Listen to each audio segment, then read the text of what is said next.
Okay, hi everybody. Sorry for being late. I had to go and pick up an escapee dog from the vets because they wanted a little wonder and a great adventure. So we're starting 29 minutes late, and I do apologize. Um, Today we've got three dubs joining us. I'm on the wrong way, so three dubs joining us. Welcome. Hey, Taj Reacts, welcome, What's going on? and Flash Freak, welcome. Hello. We're also going to have Liam joining us soon, and hopefully Lance. I sent him a link, so fingers crossed. And okay, so what do we want to do first? We've got lots to talk about today. So we've got Echo, Crisis, or Percy Jackson. What do you want to do first? Percy I Jackson. didn't. I didn't watch Crisis yet, so Okay, so we'll save for Crisis. Percy Jackson, then. Okay. Let me get to it. Percy Jackson. I really like Percy Jackson this week. Just hang on. Where the hell? This is what. There it is. There we go. And in the end. Okay. So, how was everybody's thoughts on the episode this week? oh, 10 out of 10. Yeah, it was the Yep, best thanks. episode this season so far. Oh, here he is. Welcome. Yo, thank you. Sorry, I'm late. It's okay. We had somewhere to be, didn't we? So. My bloody dog escaped, and I had to walk the other end of Trowbridge to go pick it up from the vets. Okay, so basically, I looked up like a whole bunch of stuff because this episode was full of like information, which like was really good and really interesting. So again, what? Sorry. Nothing, mate. Sarah was talking to me. Right. Okay. So it gave me a bit of homework to do, which I really enjoyed. So something that I found interesting looking up stuff is that there are different, much in the same way as the Bible, there are different interpretations of Greek mythology from different scholars and like poets and stuff like that. And there are different schools on thought of how everything has developed. So basically, I'm gonna have to look into it because I'm not sure if they've like cherry picked one from one school of thought and then like another from another, or if they're strictly following one school of thought's doctrine, right? But I loved the fact that like say like Athena, how she gives birth to her children and how they're created. Like Hera apparently reproduces in the same sort of way because Hephaestus was, as you see in A Tunnel of Love, was born without Zeus's help. So while Hephaestus is Zeus's son, he also isn't. So when he was passed down to be the blacksmith of Olympus, it was done so with like a whole different like thing in mind. So what do we think about the fates? Do you think that's going to be like something that's going to be coming in next episode because we saw them right at the start? I can't say much. I read the books, so I can't. Oh, okay. Mr. Spoilers over here. He's got potential. Do we know how many episodes are going to be in the season? It's 8. 8. Yeah, Okay. Yeah, originally it was supposed to be 10. I don't know what happened to that, but That's a shame. But I'm not really. It's not really a spoiler, but the fates aren't a big thing right now. They were in Hercules. Season 2 yeah. thing. So So it's next like a episode, we won't see them next episode. It's not a spoiler. I just based on what we're getting next episode, we're not going to see them. Okay, see, something I do is because I'm like really enjoying it, and it gets to a point like even again this week's episode, like when it ended, I'm like, oh my god, just no! Why would you stop there? Like, what is wrong with you? So like what I do is I really try and avoid the trailer at the end of the episode because then Yeah, I don't watch them either. Yeah. As soon as the credits roll, I just exit the episode. Mhm. Yeah. Okay. Good. We're all on the same page then. Okay. So I noticed at the start that Echidna like just completely disappeared. They have the mist or the fog. I forget what it's called. The veil that like protects supernatural The people Mist. from detection. The Mist. Thank you very Yeah.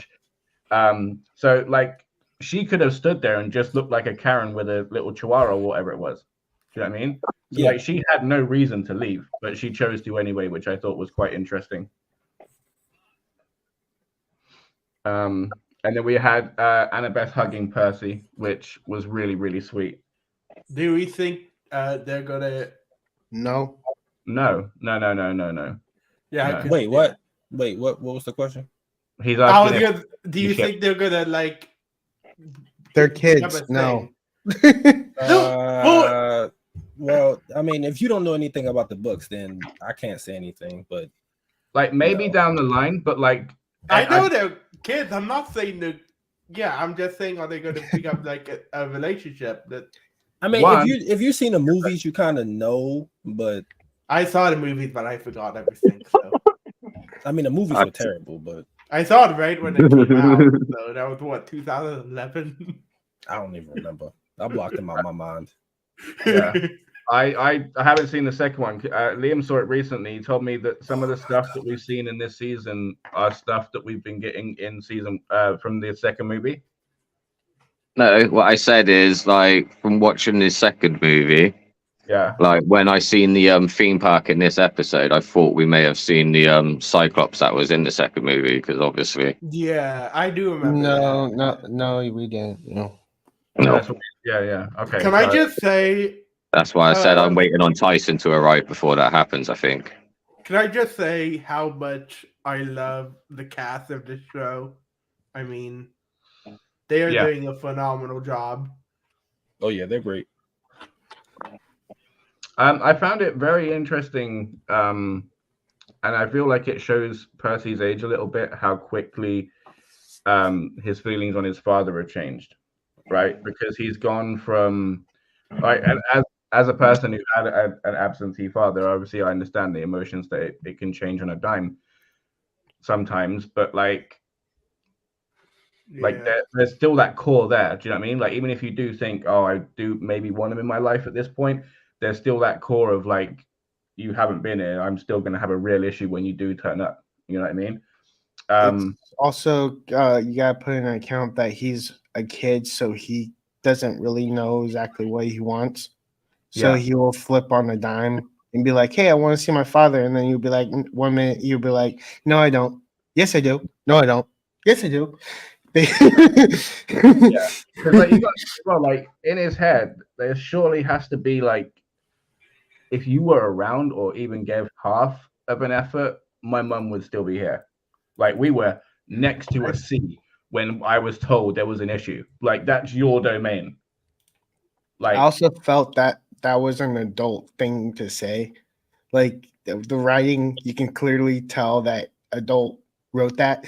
It wasn't in the perspective of a kid. I don't think a kid would think that unless they're like in a really high. What from the perspective of what line you talking about?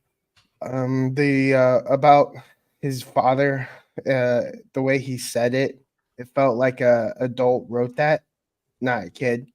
Not like I mean, like, of course there's going to be adults writing it. I mean, like the writing was in the form of an adult and he was saying an adult line. The vernacular was an adult. Like it wasn't said in a way a kid would say it. Basically. Okay. Yeah. Okay. I can see that. So basically one of the things that this show's been very good at is tying in the beginning and the end, like thematically, right? Last week we had the swimming and then him having to breathe underwater. And then this week we had him specifically stating and even causing like a not even a disagreement, but saying, I don't believe in fate. There is nothing determining my path. All of this is free will. Everybody is just out to get me because of what I am, you know, basically was what he's saying. And then when we get to the end of the episode, there he is saying, well, maybe you were onto something. Maybe I need to roll that back. Maybe there is some kind of fate at play here. That's kind of reminds me of a classic trope they use it in like Power Rangers Time Force, Mhm. where Wes but was determined that he could change his destiny, but then everybody was telling him, no, you can't. Okay. But then he ended up being able to. So Okay. I But still it's funny. find that weird, but that But he's it's you Yeah, sorry, go on. I just find it what's going on. Like, he brought it up, so I'm gonna be like, I find it weird that Wes is dating Jen, who's from the future, who's dating his ancestor. I know, I always found that weird. Because wouldn't he be like dating his his great grandson's ex-wife or ex-fiance. I forgot. Like, yeah, that is a little weird. I just thought about that. Imagine that. Imagine like if like the type. Wait. So she dates the descendant, or the ancestor second? No, so how it works is the show starts and they're in the future. She's gonna in the get future married. with his descendant. Yeah. And then dates the ancestor. Yeah, she goes back in the past to the year. Okay. That, So imagine like, depending on how time travel works in that show, right? From her second relationship, by the time her first one starts, she could be seeing herself in the family photos. well, no, she goes back to the future. Yeah, they do kind of like a long distance relationship. Yeah, she come back from time to time. Okay. But the weird part is that if they Wes and her actually have a kid, and their descendants don't bring it up. go to that. So she was actually dating her great son. Oh God, can we not? My God. That whole thing is just weird now that we just like brought it up. Well, it's because they were like, oh, it's mostly kids watching this, so they're not gonna understand. That's true. No, like, I mean, even when I watched Type Force as a kid, like I just thought Alex just looked like Wes. I didn't have an idea what the concept was. I thought, and then later I thought, oh, maybe he's just his clone or something.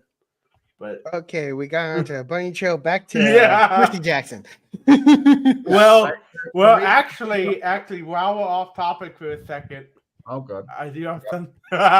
So I do have something to add. Did you guys see the thing on Instagram earlier today where James Gunn and Rachel, how do you say her last name?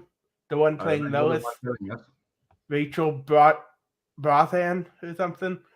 Right. It just followed Catherine Newton on Instagram. Oh God! Oh yeah, so he may be getting. They think that she's gonna be in the new DCU. I saw that. So I personally did cast her as either Supergirl or Lucy Lane. She's not going to be Supergirl. There's three. There's three candidates right now. But you really gotta let that go. Well, what about Lucy Lane then? Because no, she can probably do Lucy Lane. No one wants Lucy Lane. Exactly. That is true. And and then I wouldn't just put her as Lucy Lane either. You really gotta like just let this go. Like, you just trying to put her in everything because you're simping on her. Damn. But I spray you with a water bottle. Okay, back to Percy Jackson. Yeah, great water. There was a great water scene. Bring up the whole him flipping on the thing of fate, right? Is the guy was literally sent on a quest by an oracle, and he's still having trouble with the idea of fate at the start, which is why like I made a note of it in the first place. But I was like, dude, green smoke came out of a lady. Like, what more do you need to tell you that this might have been thought of before? Age. Yeah, it's more just because he is they are like 12, so it kind of makes sense. Like, well, Grover's 24, but Annabeth and Grover were in the world the longest, so she's still the same age as Percy. She just left really early. Grover is 24 though. Yeah, I know. What I'm saying is it's weird though. Percy is like super new. He just found out like basically yesterday in the terms of knowing stuff. He wants to have this. He wants to have a grounded thinking. Meaning he doesn't really want to have other problems with it. He wants the simple thing. I hear that. If seeing is believing, right? Having your stepfather's face materialize. There's also denial that came out of a lady's face, right? Would kind of sell it, especially a giant minotaur being delivered by lightning. He knows that there's he knows that there's creatures. He just doesn't want to believe. Him being hunted doesn't have anything to do with the prophecy. Yeah. So him believing that stuff over the prophecy makes sense. Like the prophecy, that stuff is more. Can't really see. Yeah, but they don't really dive into that stuff until like book 2, book 3. It's basically like the term of love. You don't really know that it's there, but it's there. Yeah. Yeah, that was another thing I said to David is like watching the second movie and the first movie, the Oracle's not in it until the second movie either. She appears in the first book. They just cut that out the movie for some stupid reason. Yeah. The movies don't fully tie into the book. Oh yeah, basically. It really did. I've not got no context to the books either, but like it drew me in enough. The movies drew me in enough to draw me into the TV show. So Annabeth was pretty much like an adult. They were all adults. That's the issue. Yeah. I have to say as well, like the stuff with the Hephaestus and everything else, I don't remember that in the movie. That's because they didn't do it. The whole scene, the tunnel of love stuff, they cut all of that out the movie. Yep. You never even saw that god. Book, Hephaestus doesn't show up during that scene is completely different in the book versus the show. Really? Which I'm okay with the change because the creator of the book, he's a writer on the show. So most of the changes come from him or he's approving the changes. And he said before the show came out, he was going to like modernize it for like this new era because the books came out in 2005. That was for like I was a kid when that came out. I was in like 5th grade or going into middle school at that time. So like a lot of that stuff wouldn't work now. So he modernized it. Like when they get the shield, they fight like I forgot what type of creatures they are, but they fight like these roach-looking creatures or something. It's kind of generic. Like they fight it. The shield is just laying there in the book, but they did something a little different for the show. And Hephaestus doesn't show up at all in the book, and they had him show up in the show, which I actually liked it. No, Ares show up. Not in the first movie. No, not in the. Yeah, they cut that out completely. But in the first book, he shows up. Yeah, I know. I always hated that. Like I remember seeing the movie, being like, "Yo, where's Ares?" Like they cut everything out. I was so mad. I was like, "He's a big part of the journey. What are y'all doing?" I also really loved Hephaestus turning up, and seeing like there is change capable. Do you know what I mean? It's not just the demigods that want to change like the paradigm of how everything's working. It is also that the gods, not all of them are dicks. You know what I mean? So there is hope there. I do have to give the actor of Hermes props because he went through like a life change because of a stroke, and this is the first time I actually seen him outside of Psych where he was having trouble with speaking. Hermes or Hephaestus, you mean? Yeah, Timothy Osment had like a life-threatening stroke, and this was the first movie that he sounded like normal. Good for him, and that's congratulations. I had no idea. That's sad, but I didn't either. Clearly a power because he seemed okay now. Like he was posting behind the scenes pictures and stuff like that. So to hear you say that, like, it's good to see him in a good space. Yeah, because if you watch Psych 2, that was his worst era of his life, where he was just out of the stroke. Oh, okay. I thought the beginning of that movie.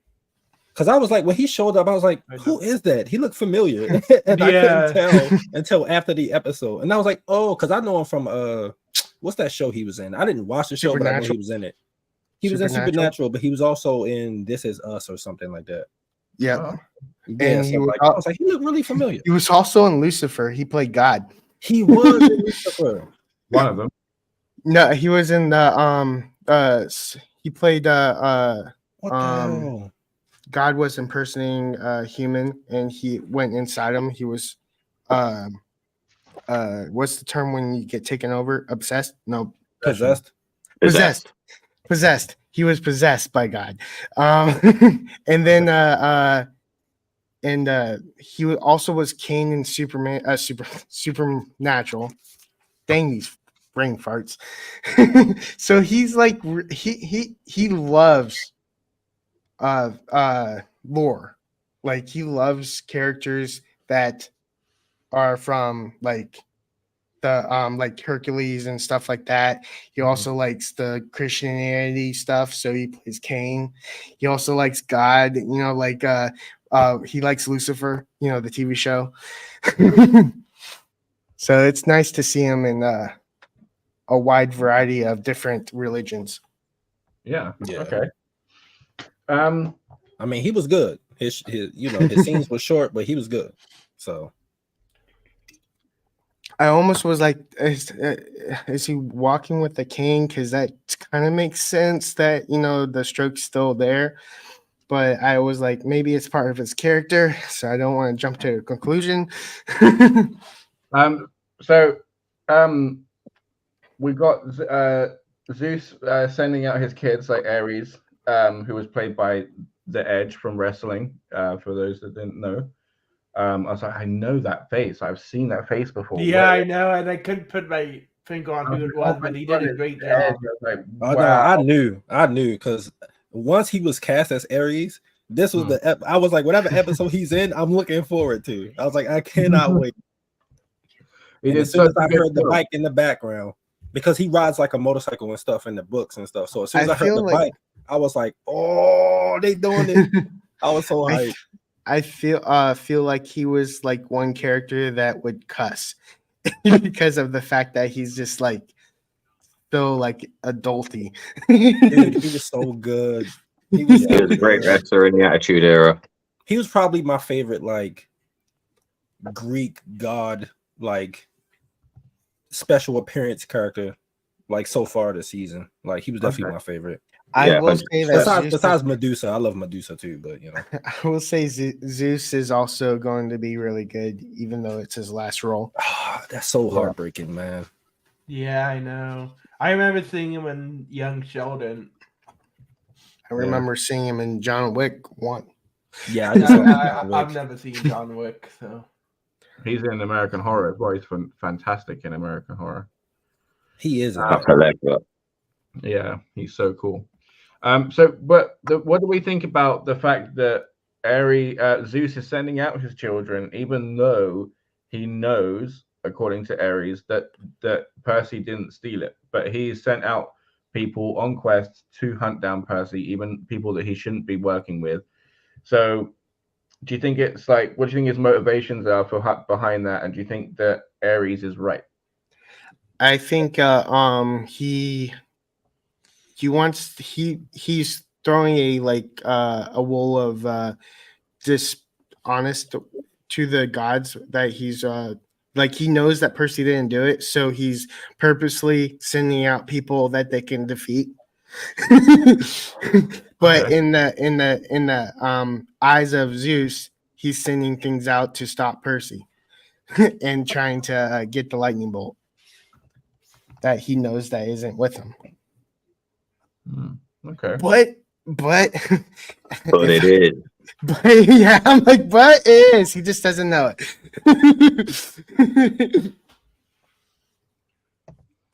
Okay.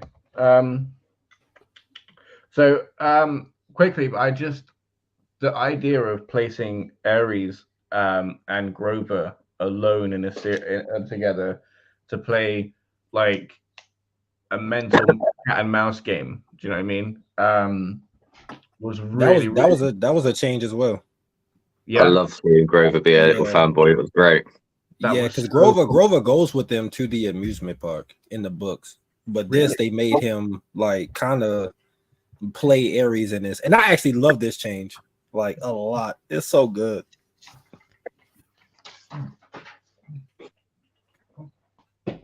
Okay. Yeah, it was a much welcome change, because I don't think Grover would have added much. I think that it was much more an intimate moment between Percy and Annabeth with the chair. And my God, that chair, the story of the chair, so cool. Very, very, very sad. They did it really, really well. And the fact that he was trying to reassure her the whole time, and kind of himself a little bit, obviously, but still being the hero. Like, the dude's throwing himself on that grenade, and he's still trying to calm her down and make her feel better about the situation. Really, really telling of character.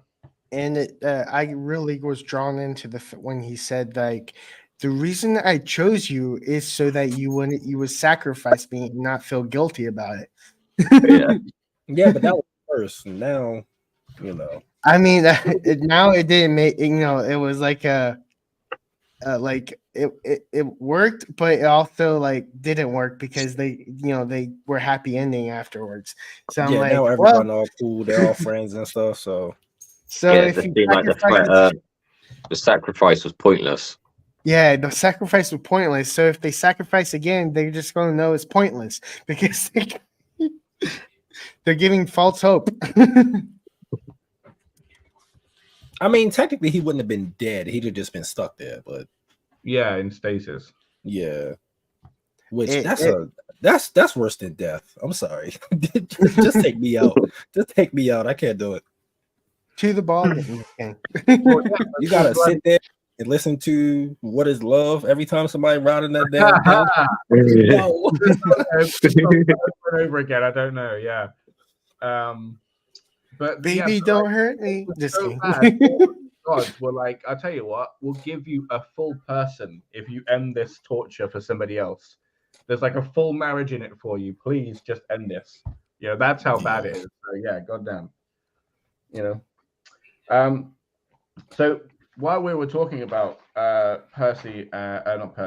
Grover and Ares, let me just quickly say that they talked about in Red in Tooth and Claw, right? So I looked that up, and apparently that's just like a saying from stuff that's just around. I mean, I don't think that's like from really anything. But then there was 3 wars that were quoted, right? The Turbot War, the Lobster War, and the 335 Years War. And the reason that Grover likes them, as he said, was because it was a non-violent war, and it was finished sometimes with like an overwhelming force versus a very passive force and stuff. And it all had to do with nature as well. Yes, right. So the Turbot War was a bloodless dispute between Canada and Spain in 1995 over fishing near Canada.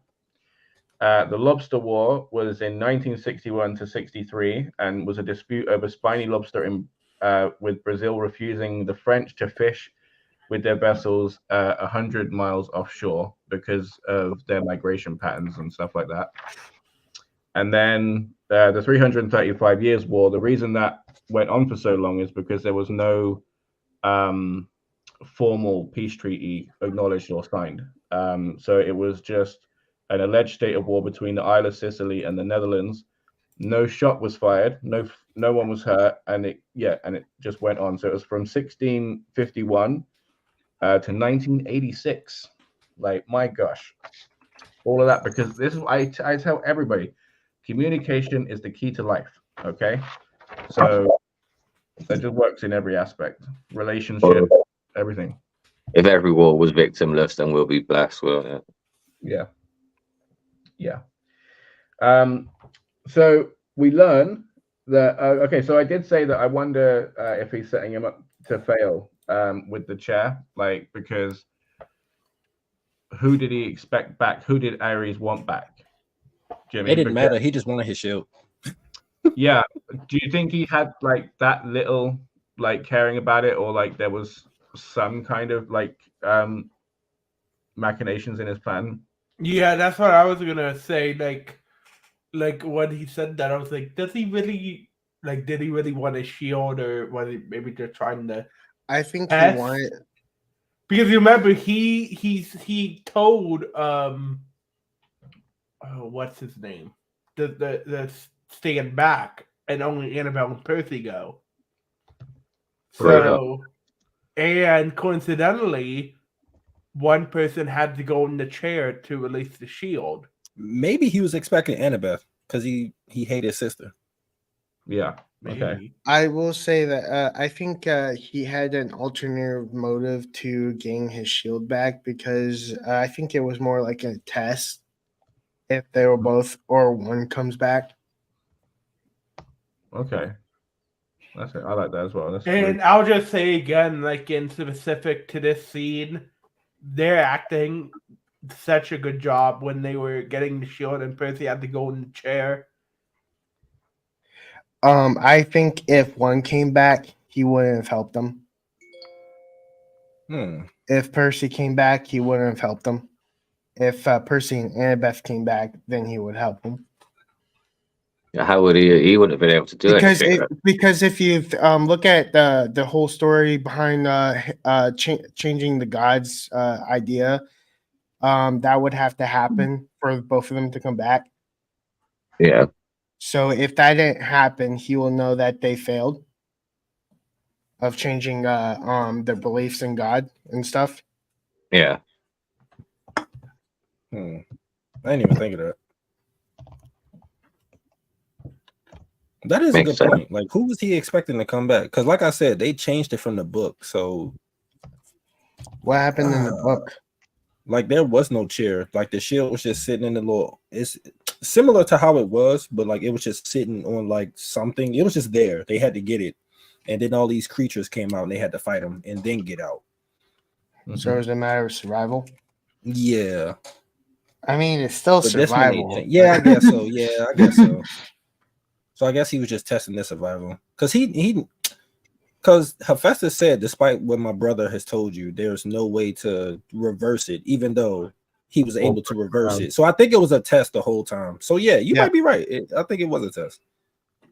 Because I think it was to find out if they are actually what he thinks they are and how they want to change the whole perception of gods and stuff. Yeah, because just like in the book, he does get them away to the Lotus Casino. Like literally from the book, they put it onto the screen.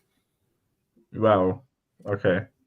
Which they cut out the movie. Like we didn't even, because we didn't get Aries, so they just drove a car straight to the Lotus Casino in Vegas. So whack.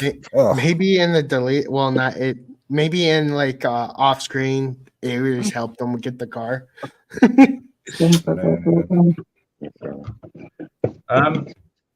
we also learn that every summer solstice, demigods and satyrs and others, but I think it's winter solstice, mingle with the gods, and there's a mixer. Okay. It's a field trip that Camp Half-Blood goes there, but that's more like an Easter egg, so keep that in mind going into future seasons. Okay, because I was expecting, like the Triwizard Cup in Harry Potter, like where everybody gets together and has like a dance and shit. Like that's the kind of shit I was picturing, but on Olympus. Yeah, definitely are they going to do it this season? I think they have to. Just keep that Easter egg in mind. Okay, so I had a question. I did have a question about the thing. So one, I find it very interesting that there's protesters, and two, is it only the claimed or children that go, or do the unclaimed get to go as well? I don't know if it's specific in the book. I haven't read it in a while. I just remember just a whole bunch of kids going, so it might be a bit of both. Because it could be awkward as hell if like one of the kids' powers develop and they're like, "Well, I'm definitely somebody's kid," and they're like, "Well, yeah, that's true." You know what I mean? Like because also like, why is there protests? Obviously, the gods are not great people. Oh no, they're dicks. They suck. Yeah. So like there could be like many reasons for the protests, So I do wonder. I feel bad for him. What else? Okay, so we've done the wars. Okay, so Hephaestus got divorced after Ares and Aphrodite got together briefly. and they were found in a tunnel of love, which was obviously a small dedication to Aphrodite in the first place, which, ouch, right? Just ouch, ouch, ouch on so many levels, okay?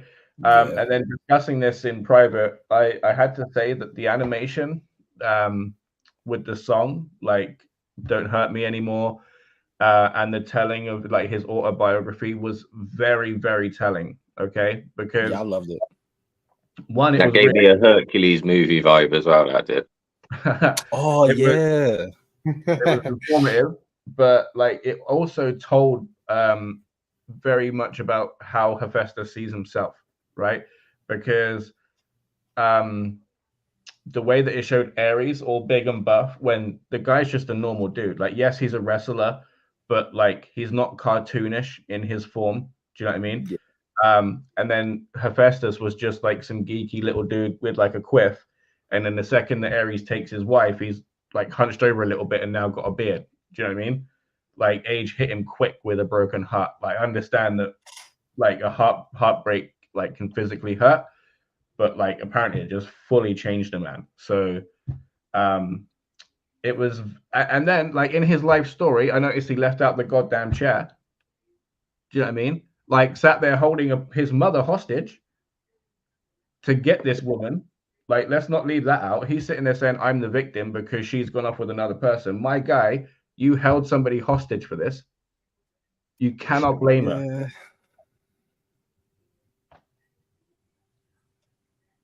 Yeah, that is kind of crazy. Yeah, but the gods feel entitled though, don't they? So yeah, it's that's understandable you feel that way. Yeah, and then some, innit? Jesus Christ. Oh my God. I mean, he was cast out, so it was just like. Yes, and it was talking about like a birth defect, and I'm just massively curious what that is. You know, I think like, it's weird because technically the gods don't have DNA, but they do. It's weird. It's so weird in the books. It's like they don't have DNA, but who they have kids with, those kids are theirs. It's just it's a little rough. Yeah, because obviously Zeus ends up marrying Hera, who's his sister. But Hera had Hephaestus, as we said, by herself, right? As was shown in the animation.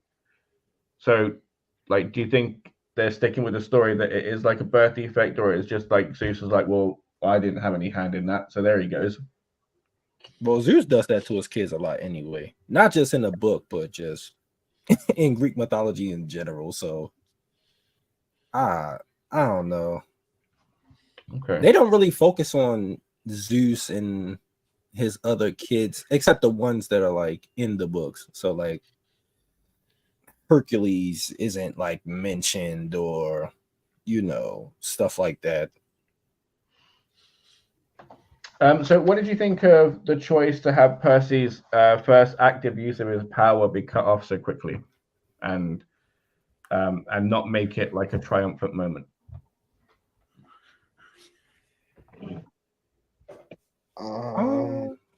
Was this the one where he was falling? No, it's when he saved.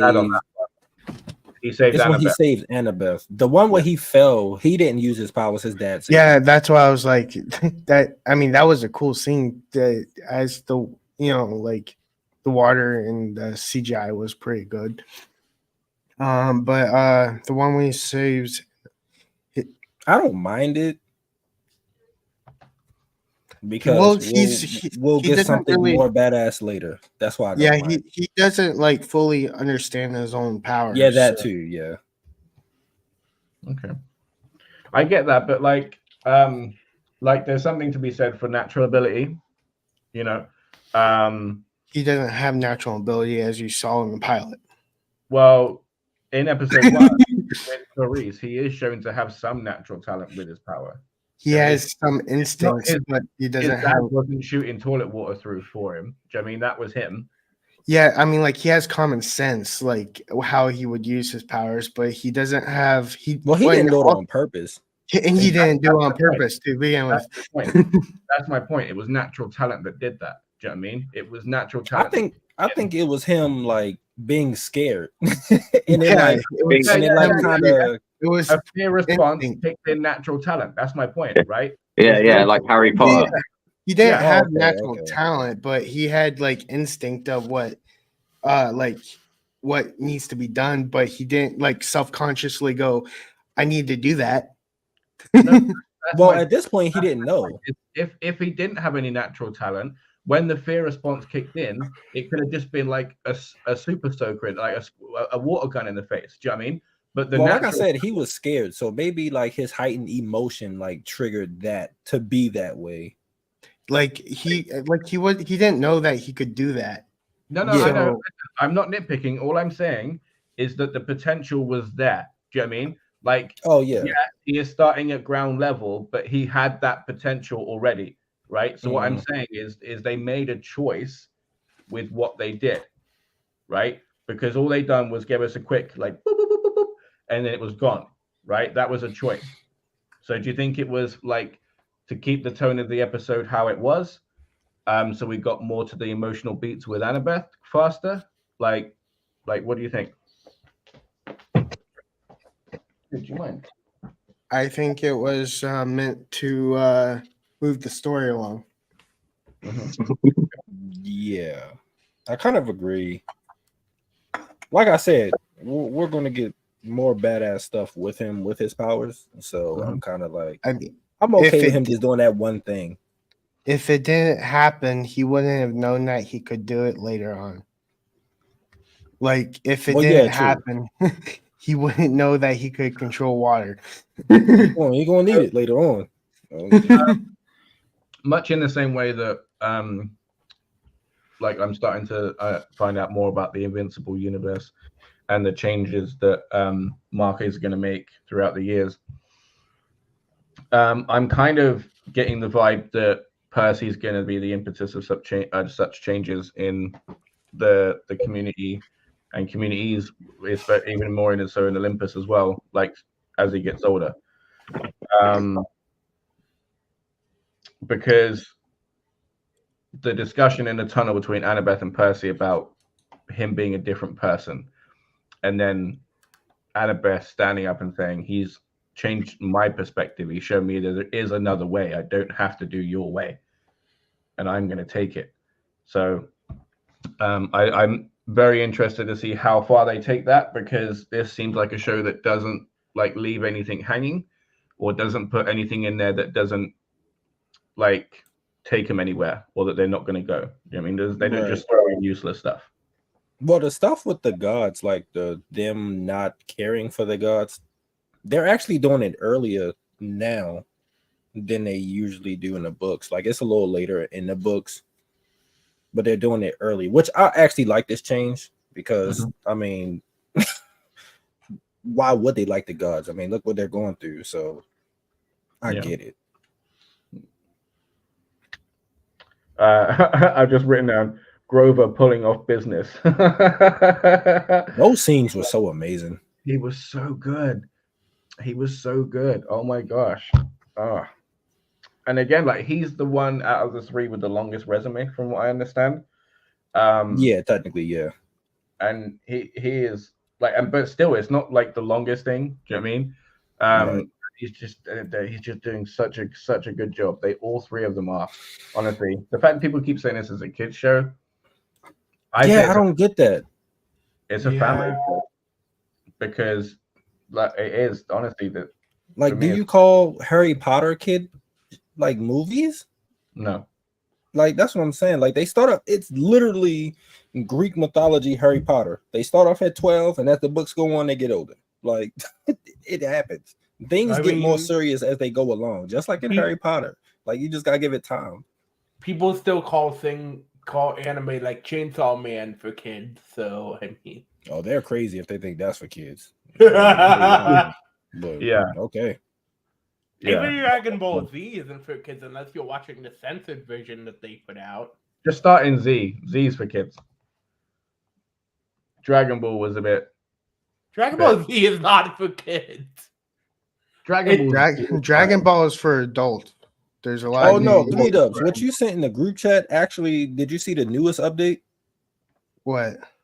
for Mandalorian? So apparently, it's going to be season 4 and the movie. So it's going to be like Yeah, the yeah. first Yeah, 6 I, episodes, ju- and I then it's just gonna be sent the that. movie. I just sent that to That's- Robert. That's If he literally wants to bring it up. what I said in the Party Nation. I was like, it's going to be both. No, well, No, what I they think said- no, I think we both agreed. We were just disagreeing on what was going to come first, and it just turns out that they're putting What it did I miss? together. They said that season 4 may still happen. They're still deciding, but they may just make No, it's the season movie 4 is season going to 4. happen.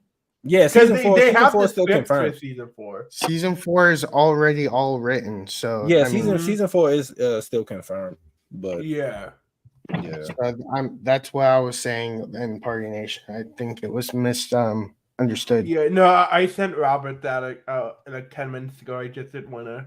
No, this was in the John Party Foster. Nation, not the Robert midweek. Freak. No, but I just DM'd him that like 10 minutes ago. So thing. So yeah, I also wrote down that I really love the way this episode was directed. I really liked the shots that they chose, and the choices they took. And I think again, it's just a really, really, really well produced show all the way I through. really love the CGI. Yeah, there's not been at any point where I'm just like, oh, you know what I mean? Like, there's even the stepdad's doing like such a sufficiently good job where I'm just like, that guy's gross. Gross. I mean, there's not like any part of this show that has like taken me out of it, or like I've got like a whole nitpick about or anything. Like, I'm just genuinely enjoying the whole show. It's just really, really good.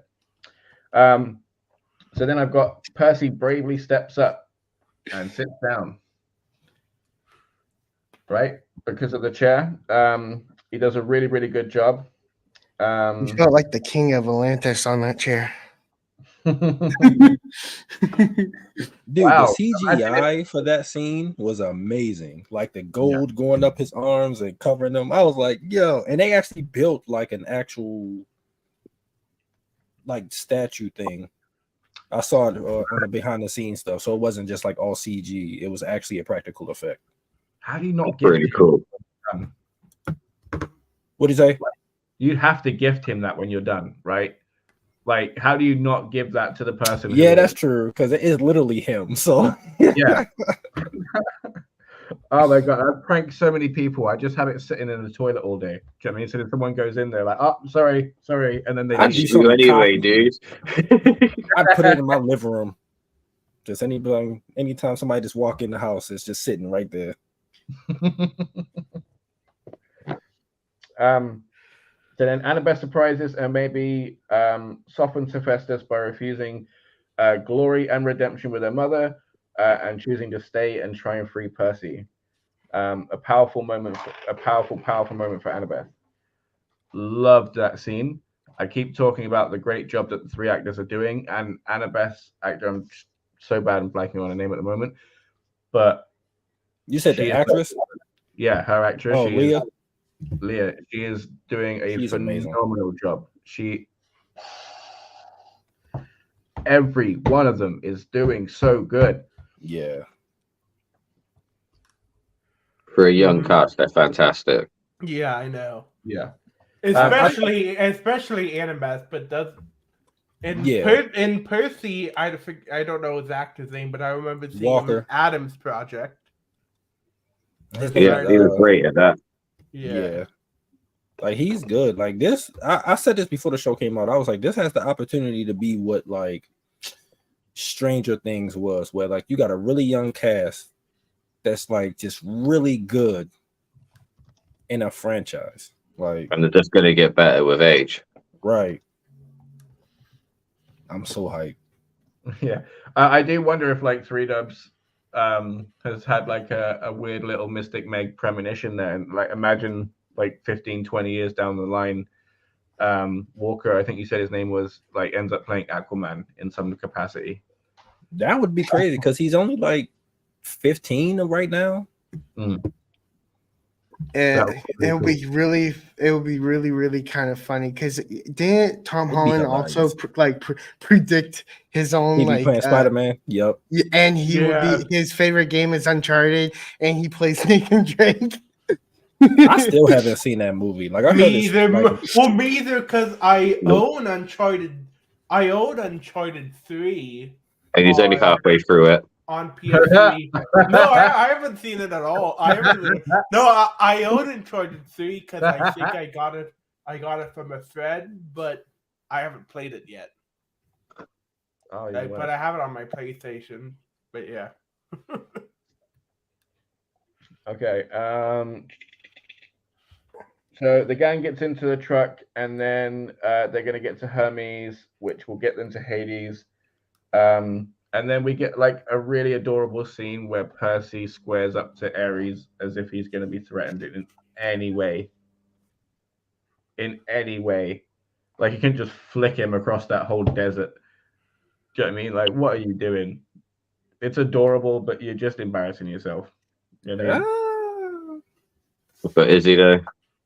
I also thinking apparently I'm going to be surprised a lot later on when Percy pulls out his it just goes nuts. But in my head, the God of War, it's y'all see this season.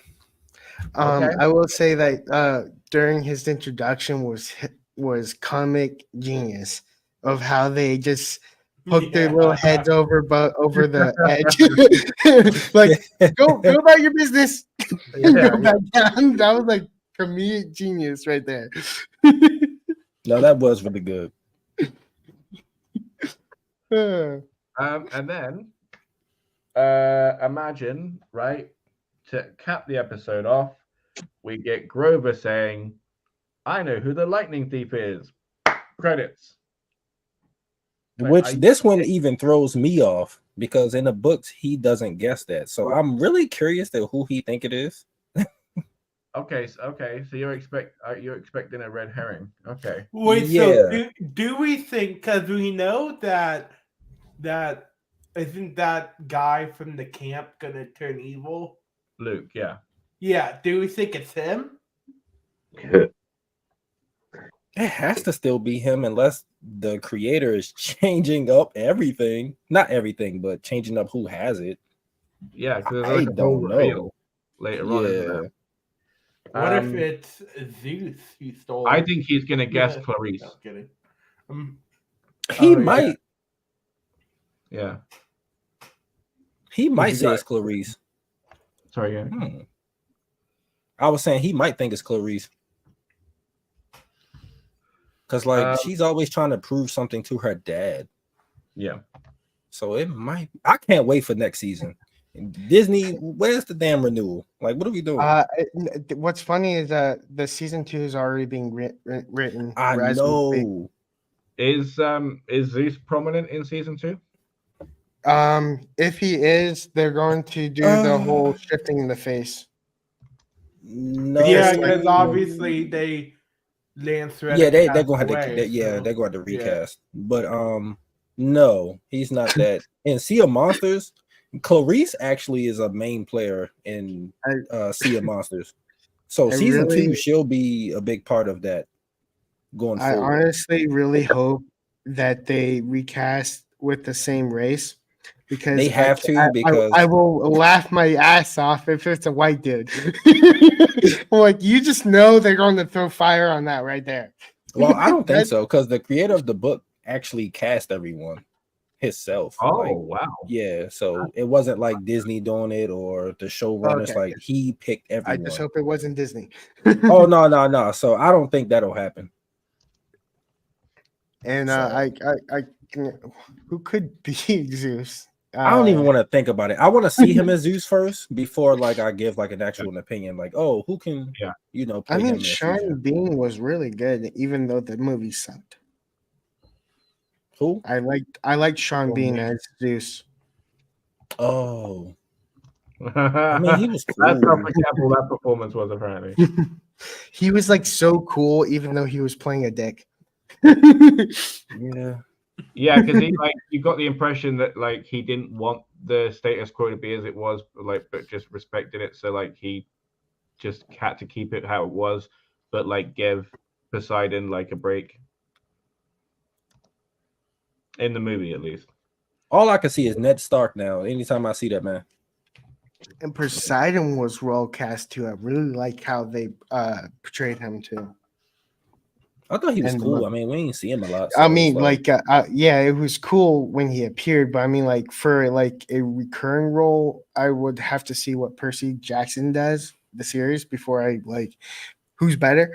oh, it'll easily probably be better. I mean, so. it's a book. I mean, it's a TV show, so you could do more of the stuff in the books. The movie skipped over a lot, so it was just like I'll go and be honest, yeah. when the father actually saved and the whole like female voice talking to Percy about breathing, I'm like, this has to be a trick because if he breathes, he might die. So I was trying to figure out, like, I didn't want to believe the voice, like the voice for me was telling me it's a trick, but it turned out it wasn't a trick. So I was like, oh, thank God. Wasn't that his mum's voice? Because no, it was his mom's voice. It was his mom's was? voice. Yeah, but it was some like effect on it. In the book, it actually appears as his mom. Oh, okay. In the book, but they just voice thing. So I was more, like in my opinion, I would be more like if it wasn't like a red herring to a trick or whatever, use the father's voice. You don't have to like show him. No, he's technically the three big ones decided not to have kids. So the fact that they do have kids is a no in itself. They couldn't keep it in their pants. They couldn't. I know, but like one of them's done it. Like there's at least 2 out of the 3 now. In the last 20 years? Not even 20 years. I still. There's a lot of them. None of them have claimed them though. Didn't Hades have a son? Zeus and Poseidon, right? Because you got Thalia and Percy, right? So that's at least 2 out of the 3. Yeah. Doesn't Hades have a son? Because he wasn't part of the big 3. He is. That's the 3rd one. I don't think he does. Obviously, it doesn't matter because they all had kids. Well, it can't be that he can't be the only one that actually followed the freaking rules. That's why he took Percy's mum. Yeah, probably.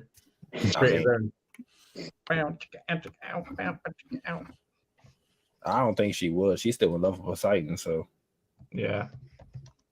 So was Medusa by the sounds of it. Like she was still super salty, right? I mean, he was probably feeling it too. You see her? There is like a fine line between that level of love and hate. Do you know what I mean? And the reason that she felt that way is because she was obviously distanced and victimized for so long. Like it was on a dime. It was turned. But I promise you that if that man turned up with some roses, she'd have been all over him. So it's been an hour talking about Percy. You want to move to the next subject? Yeah, I didn't even realize it's been an hour, man. That's literally the end of the page. Right? Yes. So I will say. And you like wrote a book. I did. Right. So I will say the last thing to say is that the 3 sisters of fate are Clotho the spinner, Lachesis the allotter, and Atropos the inevitable or death, which is very interesting, and we always like to learn something. So time to get into Echo. How much has everybody seen? I have seen one episode. All 5 episodes. I've seen all 5. What episode am I on? I don't care if I get spoiled, but like, I think I'm on episode 4. I think I gotta check my Disney Plus. Because I watched episode 1, and that episode was like, oh my god! If you say it was boring, yeah, okay. No, yeah, straight off. If that he says he's boring, he's gone. That goddamn first episode No, had I was me gonna say cussing like the entire time. I was like, I was "Yo, gonna what say- the You fuck love is that going show. on?" no, I was gonna say that episode actually made me tear up a lot. So like I needed to take a break after I watched it, and I wanted to continue Reacher too. But it's like that episode made me tear up so much with the beginning and how the young actress who played the young Echo, the young Maya she did amazing.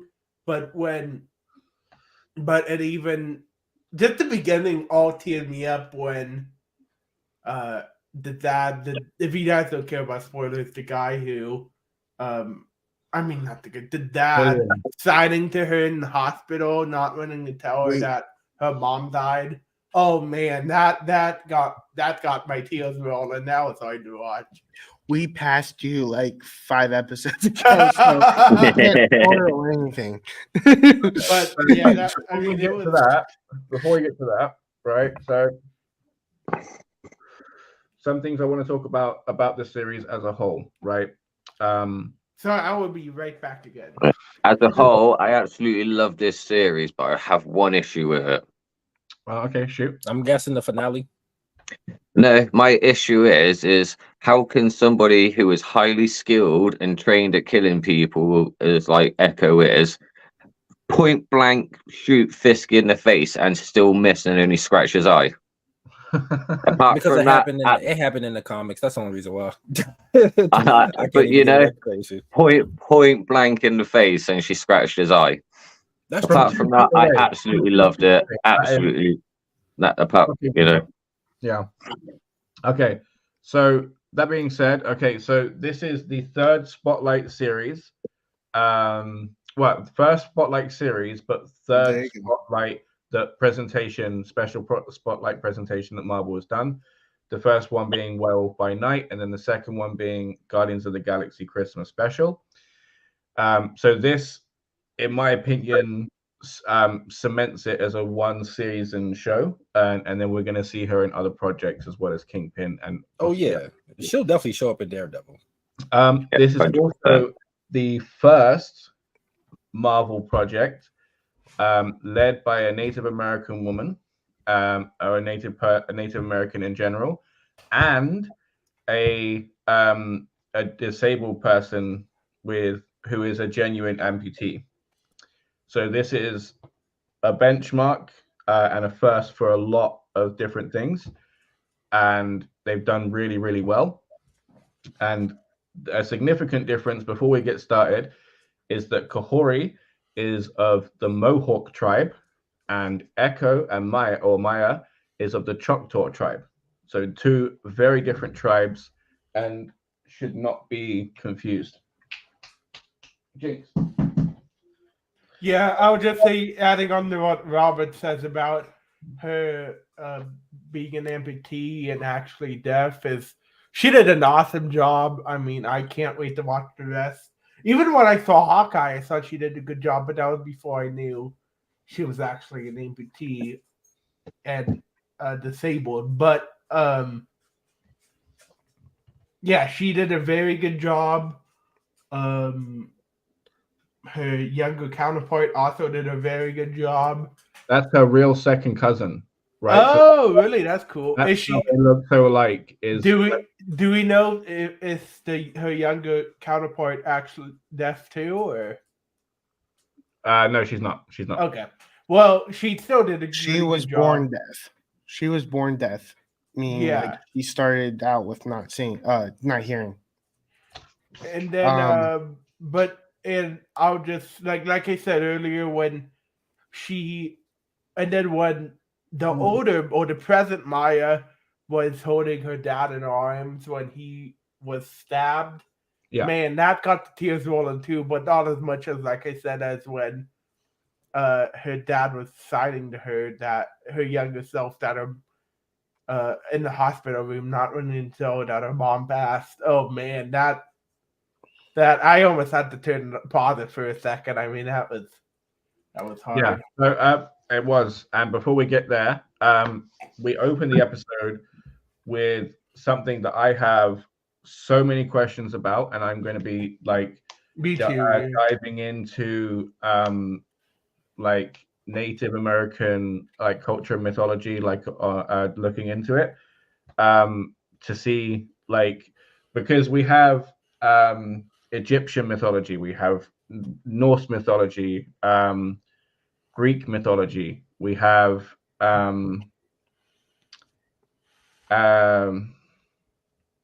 so many. We have the Wakandans and their ancestral plane. Do you know what I mean? We have like I'm gonna fuck you up. Wow, Rob. we have. I'm gonna fuck you up. Wow. You have it here, folks. So yeah, Robert is threatening animal abuse. so we have if only Reacher could see him. it's just he keeps trying to fight the other cats, and I have no idea why he's got a whole thing at the So yeah, so I'm really curious as to where it is that the cave is, right? Because it's very clearly different to Skyworld, right? Which is where Kahori was because of the Tesseract. Whether that was in the Tesseract or they were just used, or that was just used as a function to portal them on the other side of the universe, I don't know. But like I said, I'm going to be diving into the mythology to find out what this cave is about, because I'm very, very fascinated, as well as what the blue water was.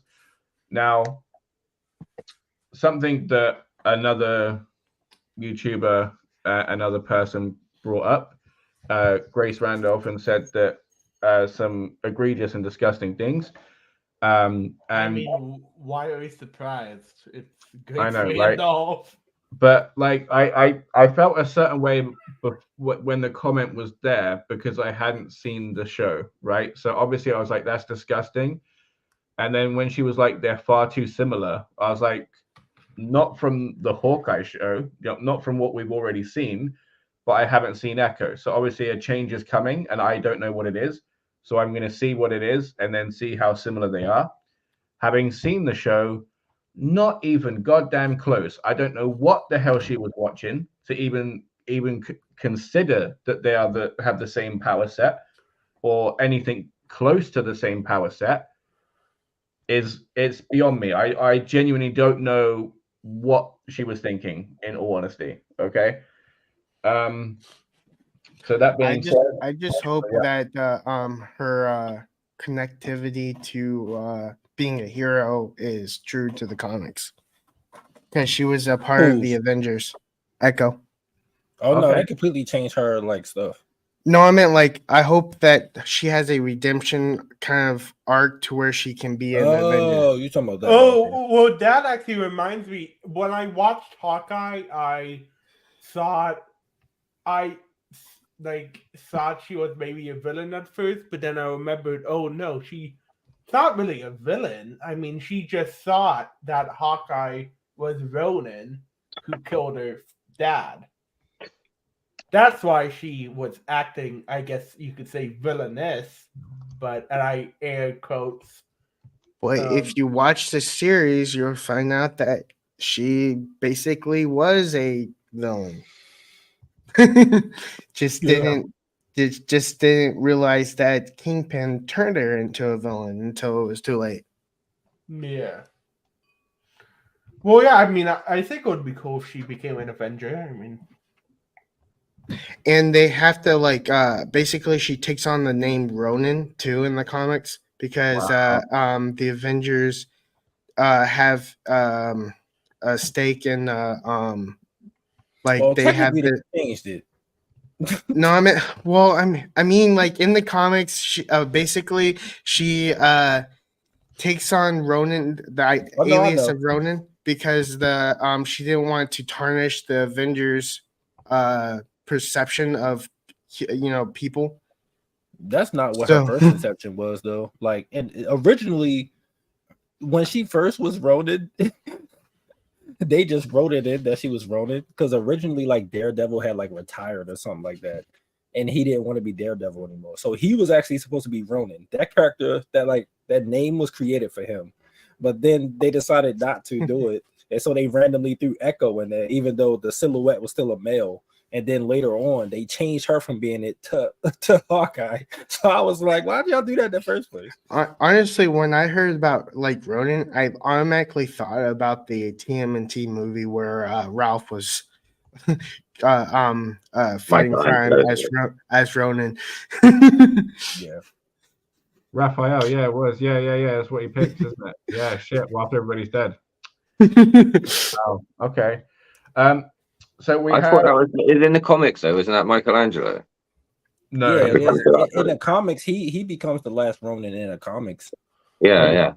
Yeah, because all the other brothers die and he like take their weapons and stuff. I thought it was Ralph. No, Mike. Originally, that was the theory. Like a lot of people thought it was Raph, and then he was talking to someone, and then we found out it was Mikey. Yeah. Wow. Which kind of like throws me for a loop because Michelangelo is a goofball. I actually like that though, because you don't expect it. Yeah, because like I know, like obviously he took like all their swords and the bow staff and the sai and everything, but like there was like a touch of red in the costume, which was where I got the idea, and like obviously the big angry face. So like the fact that that's all an homage and like it's grief that's turned him that way, that's awesome. That's so cool. I need to read that shit. That's so cool.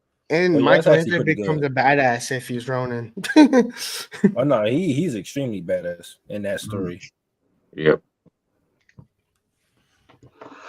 Because he's an inventive fighter anyway. I would say like out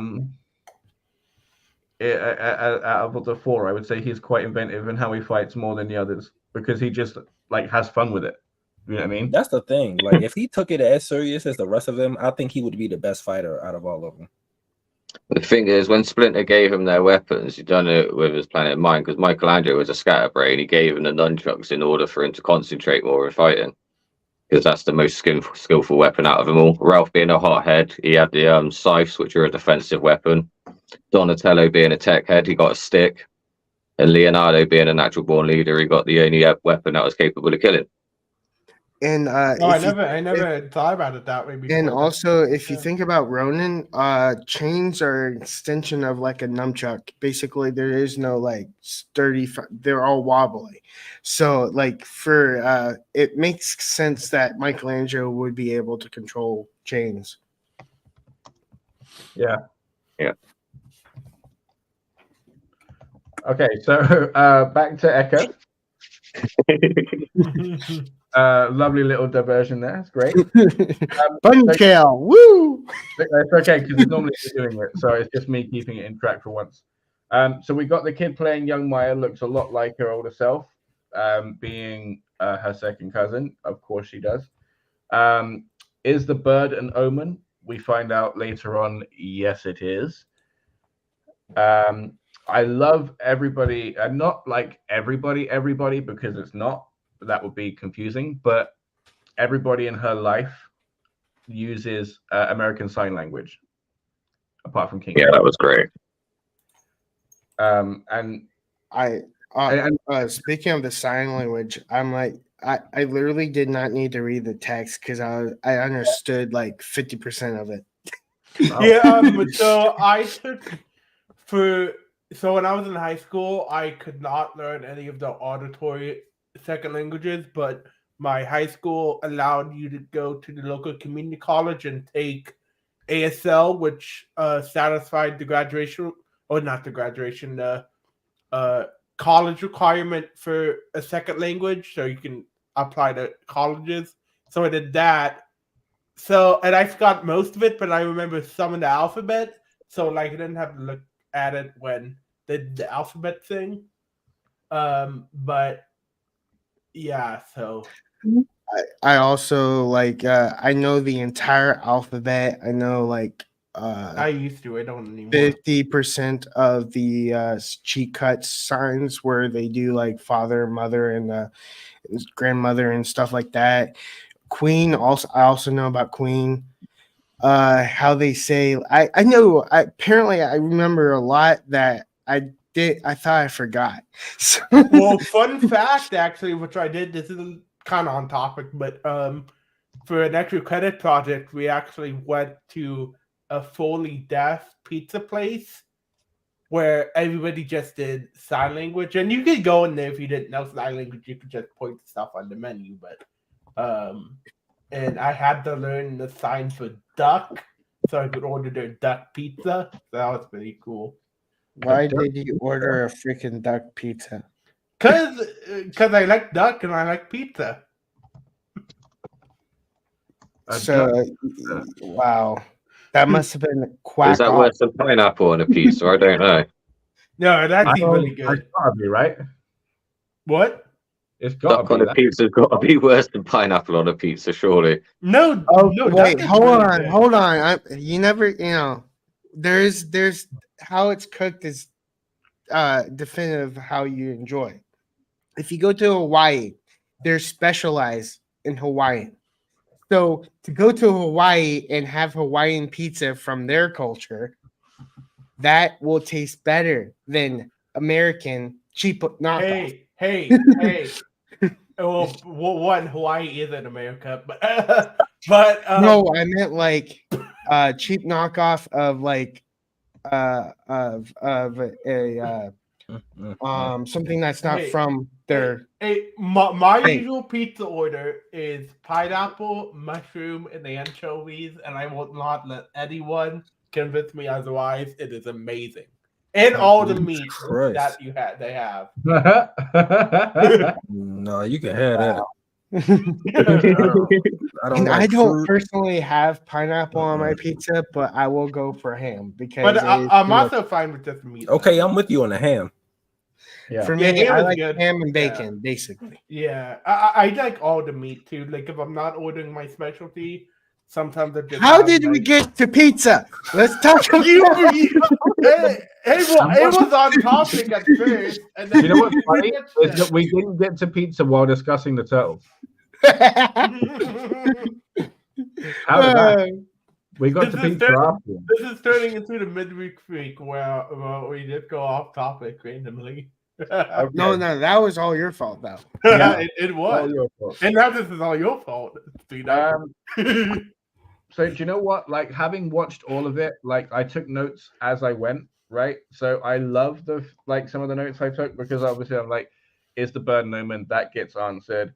I love everyone using ASL. William and Maya have a fantastic relationship and great chemistry together. And then will Maya always blame herself? And then that comes full circle at the end as well, which they've done really, really well. And then we had young Maya saying "What if," which was really cute. I couldn't help but pick that up. I was like, yeah, like that didn't just end. And then, like, so we have. I wonder the whole walking in two worlds thing that William started with Maya, and that could be said about the Choctaw Nation and the Mohawk Nation tribe with them going to Skyworld and back, right? And then obviously where the Choctaw Nation is from, they have walked in two worlds. So I'm wondering, is that like a thing, like specifically for these two, or is it all of the tribes or like nations in Native America? Well, we don't specifically know, but I'm assuming it can be it can happen to both, but in a different way. Yeah, no, for sure. I'm just like, it's a theme, is my point. Like different, it's different for sure, but it is like a theme among them. So I'm wondering, is that something that's like gonna like permeate throughout, or is it just specific to these two? I would say take Wakanda in the afterlife, how they get to the celestial plane or whatever, where they where like Black Panther, from one Chadwick Bosman's character, when he went in, he saw his ancestors, but when Shuri went in, she saw Killmonger. So I think it happens in a different way on both tribes. No, you're misunderstanding what I'm saying. Oh, Is yes, there is a different way, right? Mechanically, it is different, but it is a theme among both of them. yeah, I Right. think Wait, it's a time thing. out. I The, think the ancestral plane for Black Panthers is only for Black Panthers. That's just not going in there. and no, I saving meant like people. I meant like the just like ancestor plane. There's two different ways to go about it because of how you like. Black Panther went in and saw the ancestors, and Shuri went in and saw No, but the Killmonger. Because ancestors were everyone who were Black Panthers. yeah, but and when Shuri went in, what She did saw she see? Killmonger, who was a Black Panther. He Exactly. was the king. I mean, but it was the wrong ancestors. Nah, it's who she wanted to see. Mm-hmm. But Yeah. I'm just saying, like it was different, but the But same. he was still king and technically Black Panther. If you know, because he was the king, so technically he would still go to the ancestral plane. But that's what I'm saying. It's just for them. It's different with But different cultures. like that's what I'm trying to say. Like Oh, for yeah. the Indians, it's for them. It's specifically they won't go to an ancestry plane because Well, I mean, they changed up Echo's whole thing, so yeah. Well, I I don't mean, know like what it is. for this lore, For the they're MCU, saying yeah, it's for the different. MCU, they're saying that the Indians go to some other plane, not the ancestor plane. Yeah, because in the comics, she's pretty much just Taskmaster. Or even are from another like realm of existence, because Yeah, their skin was like bark or clay or something. I'm not even sure. I don't know. I But think they were aliens. you Oh think yeah, they said because when they stepped outside, that's when they became humans. So what were Yep. they before? Yeah. well, they could have been like gods or something. Like you don't know. We don't have like it's pretty much like how the Marvels happen. Like we don't know what their history is. They would need a prequel to understand them. Well, no, like you don't. We saw it already. No, I meant like we saw like a glimpse. We saw a little sprinkle of them. We didn't like full on know them. Wait, what do you mean? No, like you're talking about each Like- individual, like their dynamic. No, or no, you no. talking Like about the audience? we don't know exactly their entire lore. We just saw sprinkles of it and what's prudent for the story to continue. We saw what needed to be done for the series to go forward. Oh, okay. I'm just saying, like it could be a case of like ego, and like supposedly how Quill works, in that he needs to be on the planet. Like it could be a case of they needed to be in that location to have that, and then now that they're not in that location and don't have the water, and they now have been transported through it and are on Earth, they are like metaphysically changed.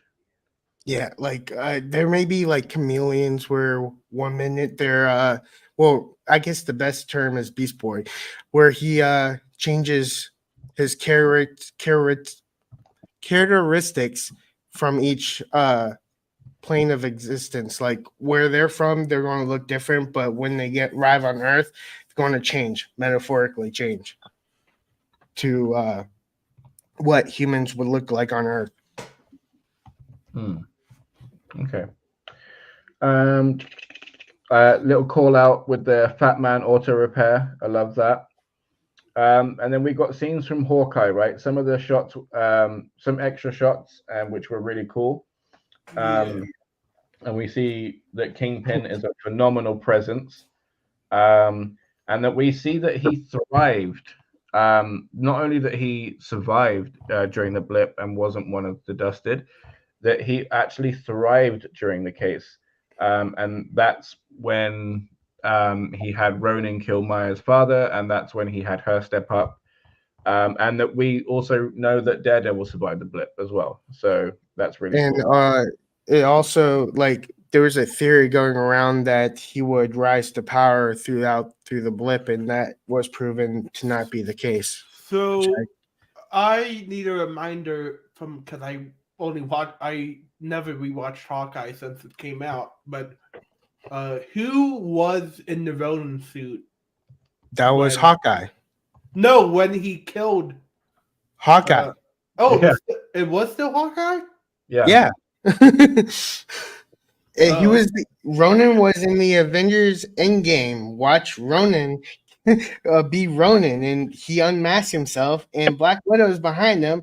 No, I know that, but I thought someone else took the suit Wait.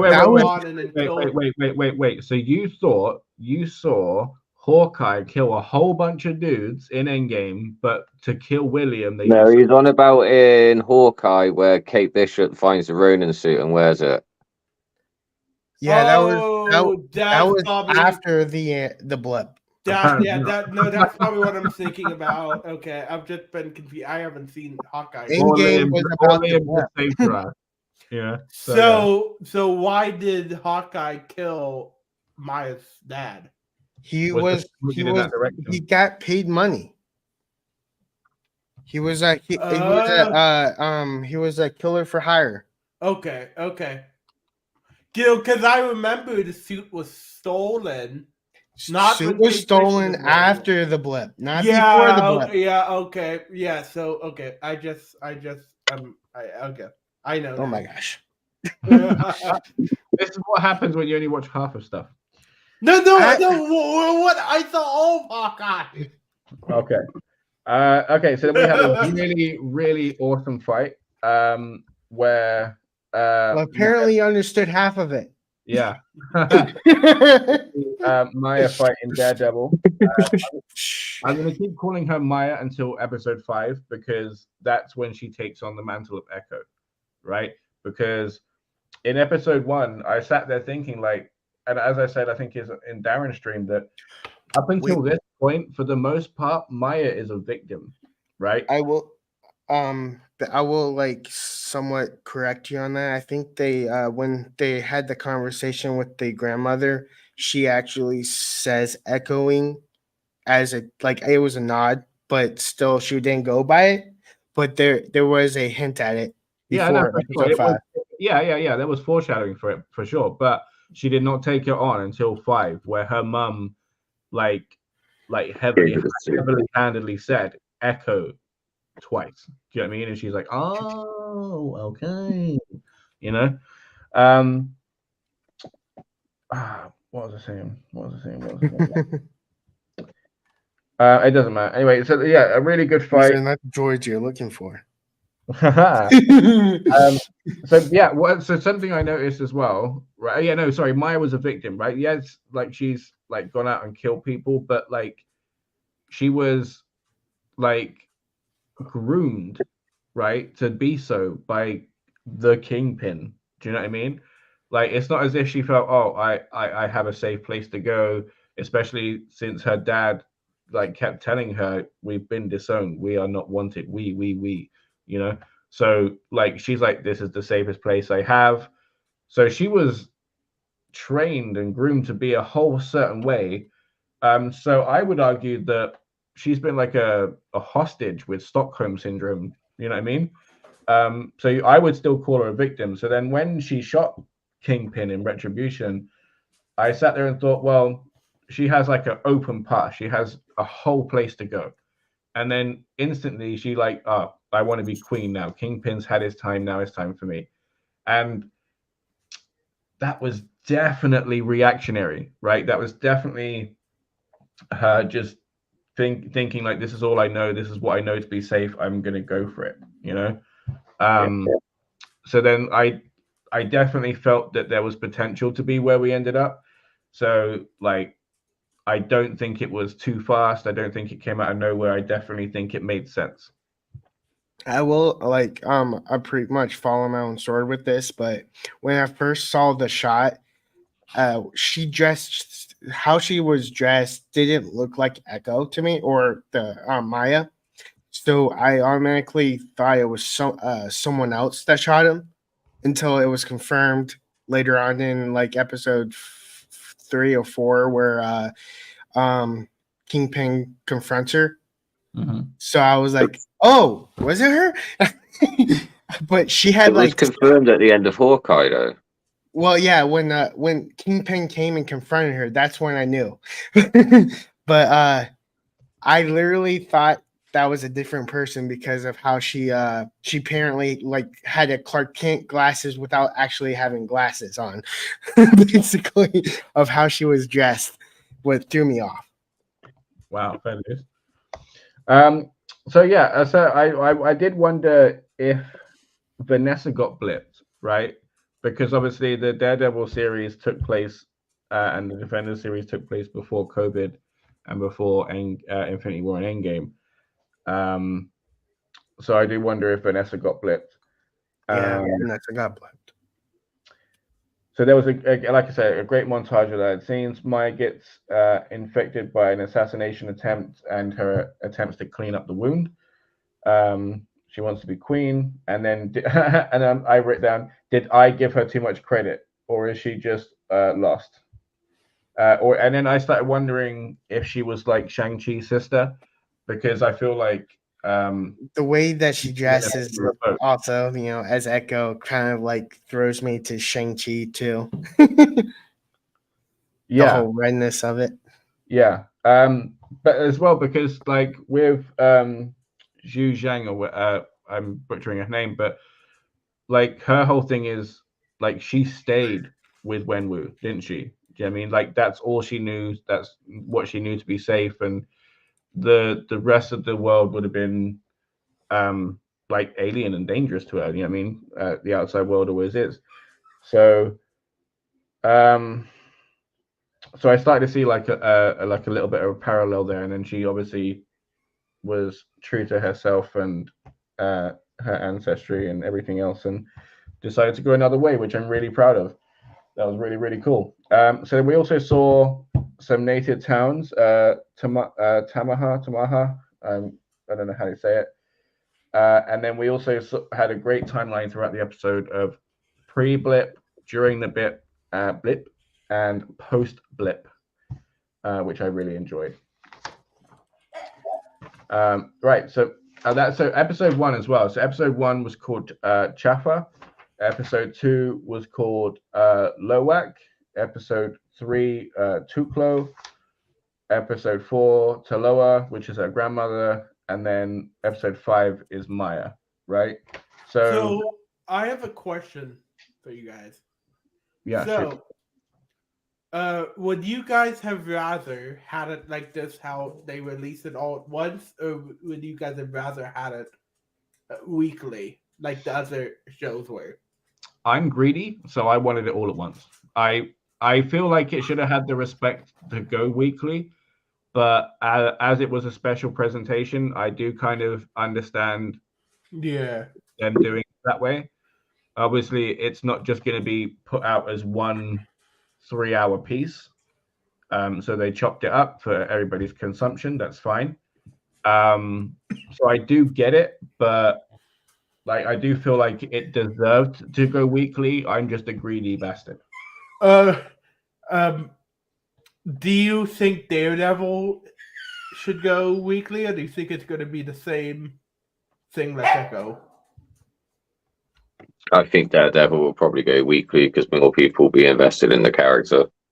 And it's like 18 episodes or something like that. So, wow. Oh, 8. Oh, geez. Okay. Yeah, it's a lot of episodes for Daredevil.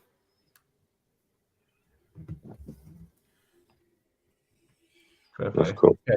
So episode 2, Lowak. This is the sports player of the ancestors that we saw, which we see opening in 1200 AD in Alabama. They're playing lacrosse, right?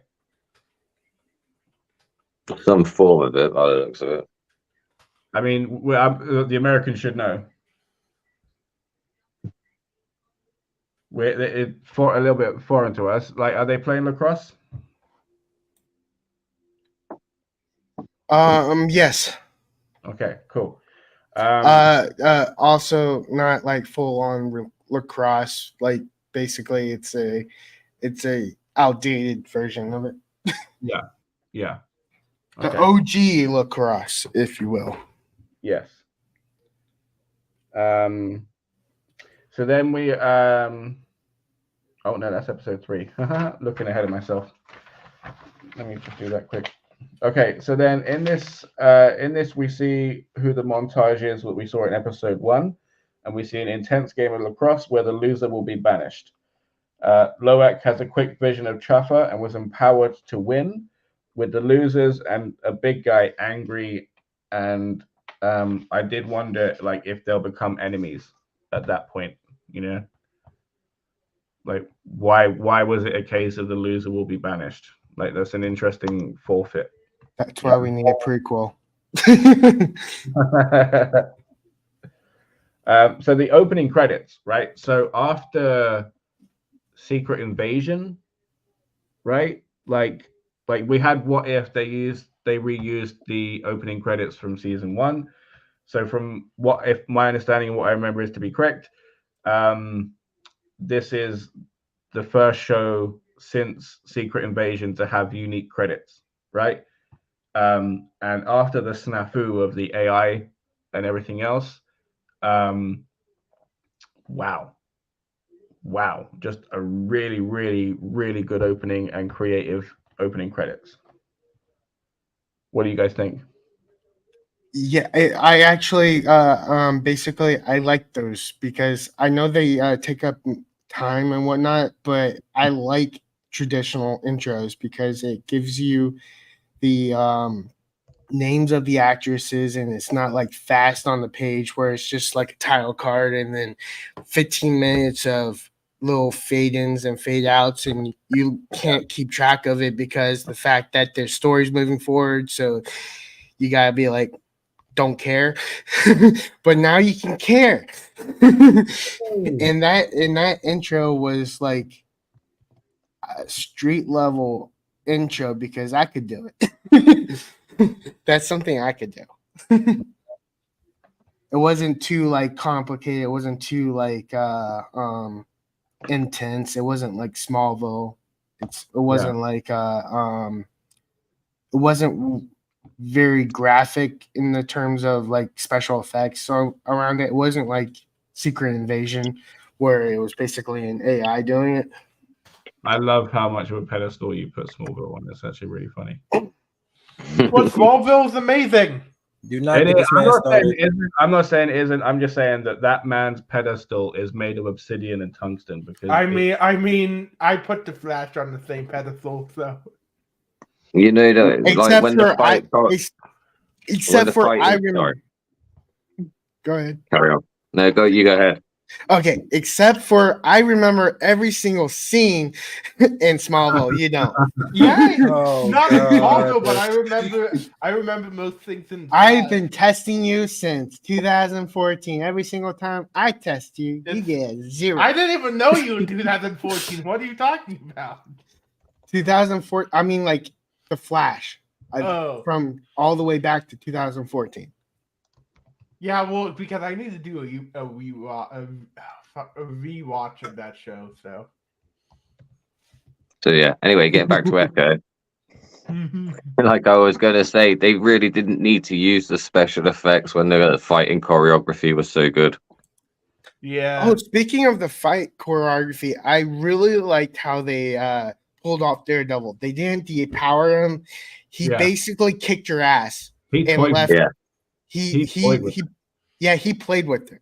People and the were fact mad that that she somewhat kept up with him. I was like, dude, no, are y'all watching him? He's up here smiling at her and stuff.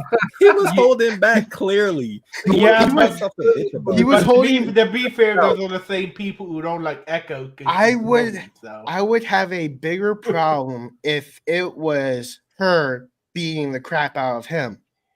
If it was Daredevil on the winning the fight like it did, like he threw something on her and he left without like he won the fight.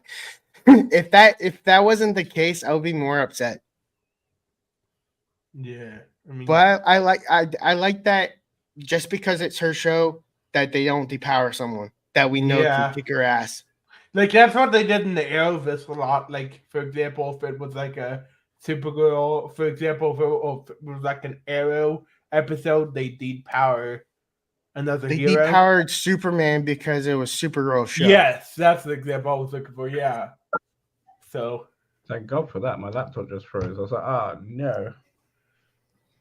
But I'm still okay. It's all good. Okay. If Supergirl actually came on Superman and Lois, guess what? She ain't winning that fight.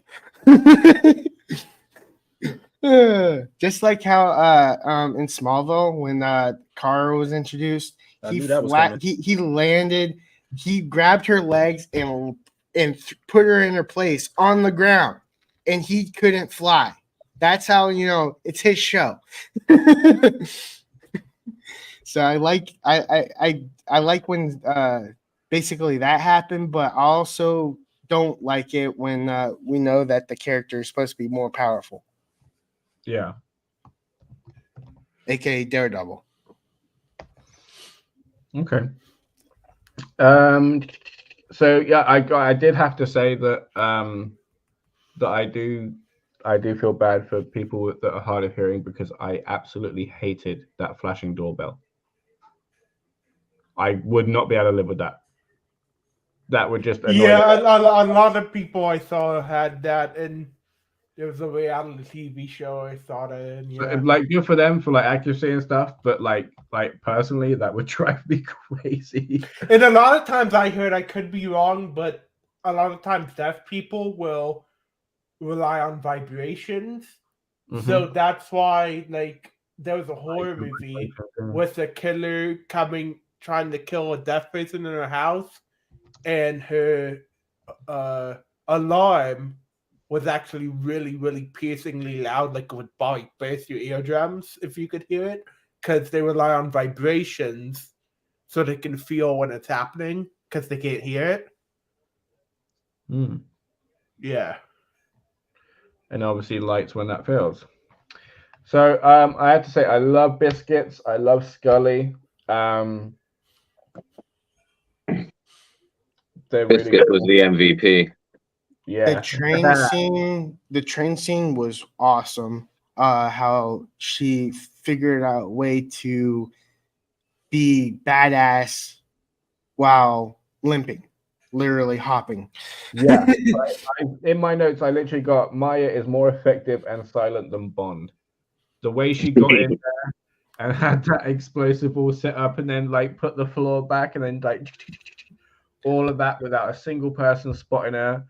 You know what I mean? Boom. She did so well. And I know that there was wires involved for that scene, but the way it looked was I couldn't tell if it was a stunt double or not because the fact that it was really well done. Usually I can tell. That whole scene was great up until the moment she climbed into the train. Oh, really? Why? Because it looked like she just kind of pulled herself up off the floor rather than from under a train. No, it was in the back of her. Like she totally miscalculated the window. It's like she hit the window and then flew, like not even in the truck, but I'm on about after she's cut open the bottom of the train and when she's climbing into the train to set the bomb. Oh, okay. It didn't look like she just climbed in from under. Like there wasn't a struggle of her climbing through that, if you know what I mean. Like there should have been. Well, for me, I didn't like full on like think about like statistics of how someone does it. But yeah, that's a good point. Yeah. But she was like, it makes me like hopeful that anyone that has like a deaf or something blocking their way, they can act. And like she's the word, like she's not only a deaf, but she's also like one-legged. So the way she like pulls herself and how she acts and how she does the fight scenes makes me believe that anything is possible. Makes me believe in the impossible, as Flash would say. Yeah, definitely. And Darth? And you can go ahead. Yeah, so I was wondering, right? So basically, this is a point where we're still questioning Maya's motives as to whether or not she's going to be trying to be the queen pin, as she said, or not. And then so, like, could you technically say that the her ancestors helping her out count as like altruistic if there's a net positive good, but people have still died? Or is it like just personal at that point? Do you know what I mean? I think the ancestors helping. Oh, I think that they know that she was like a victim. Mhm. So I think that that's the main reason why the ancestors helped, because of the fact that they know that she wasn't like 100% bad, Yeah. and they need a kid to pass it on. So I mean, like, they need her alive. So Echo has to get physical. I mean, I hear that. Scully builds an awesome leg for Maya after she breaks hers. I hope she keeps it. She's I getting hope a the second, actress second kept it. later. Yeah, and then we also learn more of Chaffa, but not of like what they were and where they were before they became the first Chewok nation, right? And then we find that Bonnie finds out, and Henry confronts Maya as well, and tells Maya, to go and to talk to Bonnie, who Maya insisted that they were they are sisters, So I think they were very right to do so. So any thoughts on episode 2 before we go on to 3? No. I haven't seen it, so I can't give my thoughts on it. You can just say yes. I will say I'm sure it will be amazing. Okay. So episode 3 is called Tuklo, and it says that in 1800s, criminals infested native country, and that light horsemen were formed as police to help protect the people. So a very, very interesting open, done in black and white. And if I'm correct, it's the first black and white stuff that we've got since Werewolf by Night. Yeah. And honestly, I wouldn't hate more stuff in that way. Me either. I think that there could be a lot of things that could be done quite well in black and white. What about you?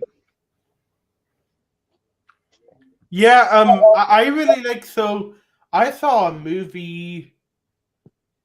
I was still maybe an early teenager because I was still living at home. Yeah, it was a modern movie, but it was in black and white, and the movie was just so good and how they did everything and how. So I would love to see stuff like that, and of course, Robert, when you were growing up, you didn't have color, so. I will drive my ancient elbow through your face. Just kidding, but no, I would. He's not though. But no, I'd love to see stuff in black and white. Marvel did a noir episode, and but now is I think it should be saved for like historical things like that. Because if it's just used willy nilly, it can get kind of old, and I don't want it to get old. No, I don't mean like willy nilly, but I think like if you choose like a project that actually makes sense. Yes, yeah. Then I think that it could, and placed it well, I think it would do really, really well. How the Smallville did it was kind of cool because they were knocked out, so they were hallucinating. Going through. Can we dedicate a show to Smallville at some point just so they can get out of their system? I will that will not stop it. The match. No, it has to be like a part of the subject for me to go on to a Smallville tangent or a Smallville pedestal love for the show, because I have to. It has to be like like breathing. I can't force it. Something has to remind me of Smallville for me to talk about Smallville. Oh God. Everything reminds you of Smallville, dude. Not everything. Lies. A lot of it, but not everything. A lot, but not everything. You'll be surprised at how much doesn't remind me of Smallville, especially when an actor doesn't play a character in Smallville.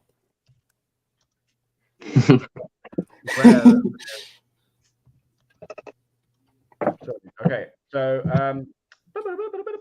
so then when there's a montage, I noticed that so like as the episodes go on, right? So like episode 1 is Chuffa, which is the first.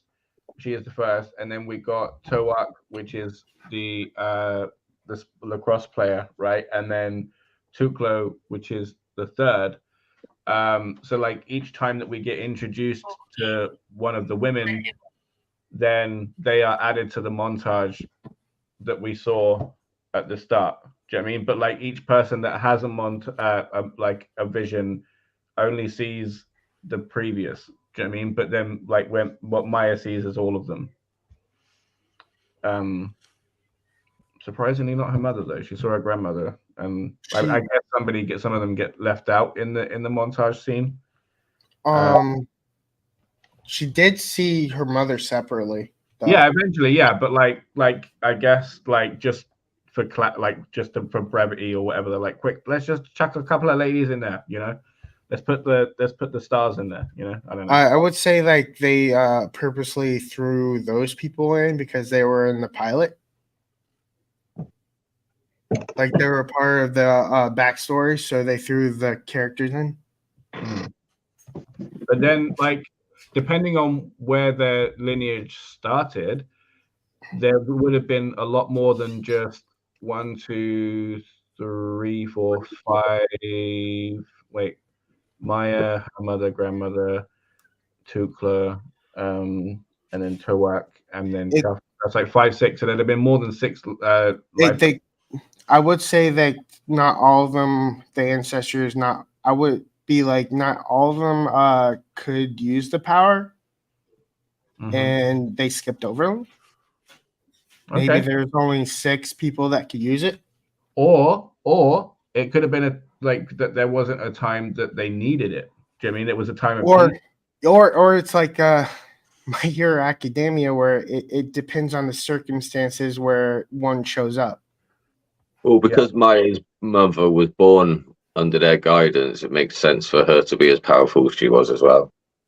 If that makes sense, because they were heavily involved in her birth. So it only makes sense for Maya to be as powerful as she is, considering who her mum was. Yeah, for sure. Yeah. Okay. And I thought it was cool how they transitioned through, like, they basically had to film that one scene 6 times and have the same people do the same motion. Yeah. So but before we get there, we had Tuklo taking a stand against gender norms and showing that she is just as capable, and in fact, in some cases, even more capable than the men in the job that she wants to be, because she wants to be a light horseman, and she kicks ass in saving her dad. Saving most of them. Yeah. And then Tuklo sees the pool, and then she sees the family, and then we cut to Scully putting the moves on Chula. And my God, that man he's still got it. He's still got it. Smooth as hell. He is smooth as hell, dude. He is smooth as hell. My God. Good for him. Bonnie calls out Maya. Jimmy's held hostage. Maya's protecting Bonnie and fakes a punch, but hits her. But it's like fakes wanting to hit her, obviously. Was this the episode where they're in the skating rink and tied up? Yes, right. Okay. Episode 3. Yeah. So I'm like, my note literally says Maya is a badass. ... do I now like Rob Zombie? That's an awesome song. I How didn't did know you not like Rob Zombie anyway? Huh? How did you not like Rob Zombie before? I didn't know. I just heard a name, and I knew he was a director of like a Halloween set of movies or not something. You know what I mean? Like that I didn't really like. And that's it. I didn't know like. Yeah, I mean, I didn't know it was a whole music thing as well. I didn't know as a musician as well. Yeah. And what's funny is like I've heard that song, but didn't know that that's who sang it. You know what I mean? And I've only heard like snippets of it, and then again heard it today, and I was like, "Wow, that's awesome!" That's Did the grandma talk in episode 4 or 2? With Maya? Yeah. 4. Okay, that's where my favorite song comes on after that. I want to say 4. Let me just double check. Yes, 4. Okay, good. Because I was like, I hope it's 4 and not 5, because that would be like, I basically watched the entire show like straight through, so a lot of it mushes together. So I'm like, what after that whole like talking with the grandmother, there's a song that comes on where it's from "Oh Brother Where Art Thou." That's where I first heard it. Love that movie. And it's the go down to the river to pray. Oh, okay. And that made me tear up like a motherfucker. My favorite song from that movie is "Constant Sorrow." Yeah, well, it's like the Constant Sorrow is my favorite part, but that song makes me tear up. Yeah, of course. Like it's sung really well. Like how can it not? It's like Amazing Grace. You know what I mean? Yeah. Or Rufus Wainwright's Hallelujah. You know what I mean? Yep. Like if sung well, that pow right in the gut. The Shrek one with Hallelujah just makes me tear up every time too. Okay, so then we also have some wonderful native music, and then we learn that Jimmy will help. We see that Scully is again fucking awesome, and then that Kingpin is back, and then the way he approaches Maya was incredibly vulnerable. Do you know what I mean? Like this is a man, as 3Dubs and I have gone into like genuine length and discussion, is like this man is pure muscle. Do you know what I mean? Like he's a big fat guy, but like that's all muscle in there, you know? So like for him to still be vulnerable in it, to show like in his physical movements, is a very, very interesting thing to see. Because it shows that like he does care. He's not like an evil like completely devoid of anything human. Like he is a person in pain, as we see later on, and like there's a lot more to the guy than he will ever show. And he is a terrific he pulls it off. Like he did not miss a step with his acting, because you see Kingpin's like shaking, his trembles when he's done punching the guy to death. You see his how he yells. He just like full on thrusts his whole body in a stance when he yells. So you like you notice these like quirks and how he portrays Kingpin, and he did not miss a step in the absence of his role. So Yeah. I'm surprised. He's obviously a great actor, but it's kind of hard to like stop and then restart something, because he had a like significant break. So it's kind of hard to like go back to a role that was very I agree. little. So something that comes from the start and back to the end again is a lot that comes full circle. Is Kingpin's when he says, "What you lack is a place and a purpose," right? Which I think was lovely, because obviously, like I said, that does come back as well. And then she sees that she has always had that. Yeah, yes, her grandmother was in pain, and she lashed out, but it was always like, yeah, like she was the collateral damage because her lashing out was always at her father, you know. Mm-hmm. So right, so any thoughts on episode 3 before we move on? The fighting in it was fantastic. I did have a problem with, well, not a problem per se. It's just like I wish it was more. I guess that it was part of like I like a like action packed kind of thing. I didn't like where the heroes like get tied up and stuff, but I get it. So but also like the entire like the three people that somehow subdued her didn't. It felt like how? I mean, I get she's. She was willing to stay there as a hostage until Bonnie got shoved in there. Yeah, it felt like she should have escaped really fast because of how stupid they are. She was curious to see who was showing up for her. Yeah. Yeah. Yeah, so she had to bait the trap. Yeah. Okay. So episode 4. Now, but no. Episode 4, Taloa, Maya's mum. We're in a 2008 opener with King. This is okay. So this is my favorite opener of any MCU show. And like he just handles business. He sees Maya being bullied by an adult who should know better. Telling her to use her words and all of this. That pissed me off. Right. So then he gets in the car, and then when Maya gets in the car, like again, Kingpin does like Vincent D'Onofrio does not miss a beat because you can see on his face instantly. He just said, pursing his lips. He's like he's trying to smile, but he's also trying not to like show that pure utter rage on his face.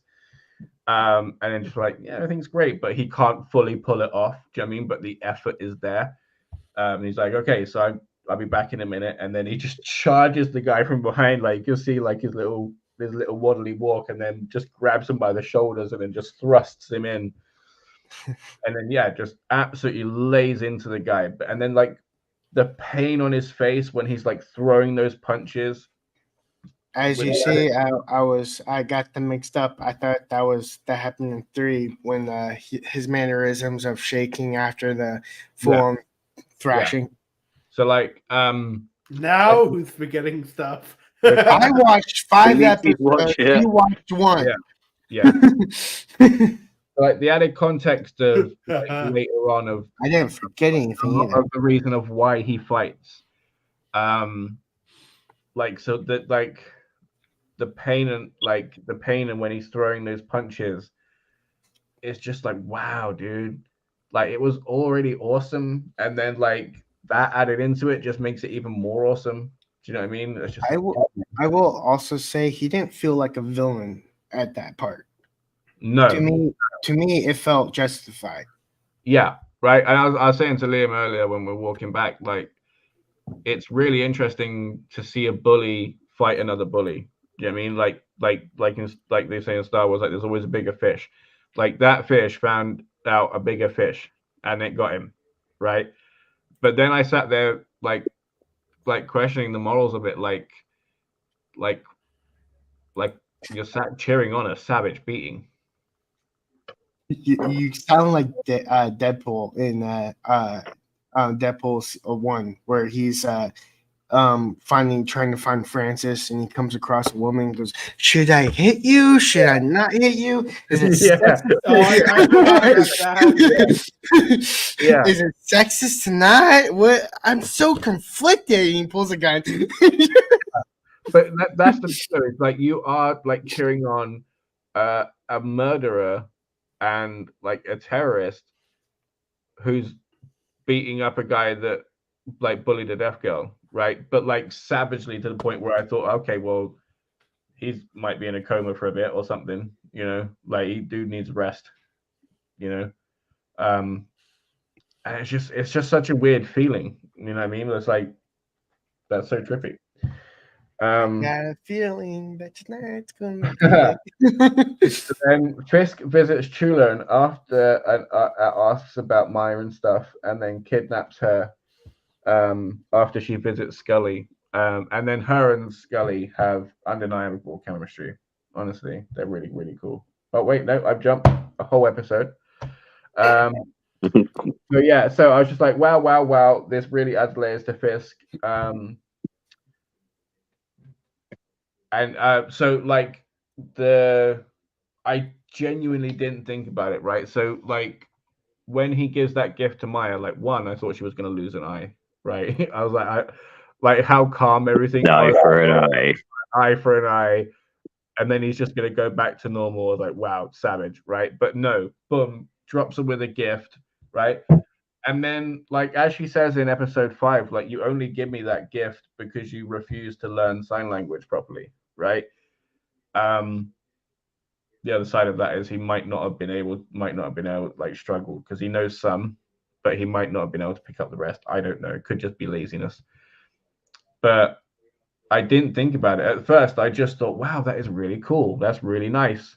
I did also wonder if it only worked with him or with everybody else, or like anybody that would have to have the earpiece, but like she would be able to read everybody else's hands.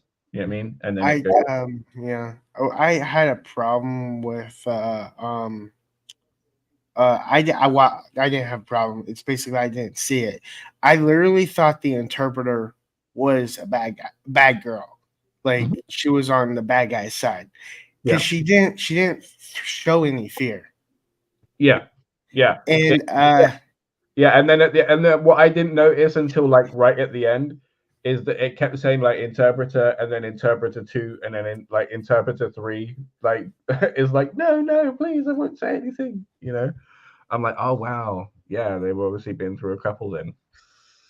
Yeah, I didn't catch on because the subtitles weren't on. I was literally reading their hands, so I was like, I learned. I know the alphabet for the English sign language. I know the alphabet too. Just kidding. Well, that's more than most, so fuck you. I know a lot more than you, though. Listen, I will still be able to communicate with somebody through sign language. It would just take like a really long time. Yeah, see, I take that for texting. You text like a freaking flash, but when it comes to actual texting with your hands, you're like a slow motherfucker. Well, no, I used to be really good, but to be fair, my professor, who was actually deaf, by the way, he basically would give you an A as long as you showed up. But I took ASL 1 and 2. I knew a lot. Like I used to be able to do the whole alphabet really fast on my hand, and I knew all of the signs. Like I could communicate like a simple conversation. Like for the final, he asked me like if I want a motorcycle or car and what color motorcycle I wanted. But I forgot most of it now because I haven't used it on a daily basis.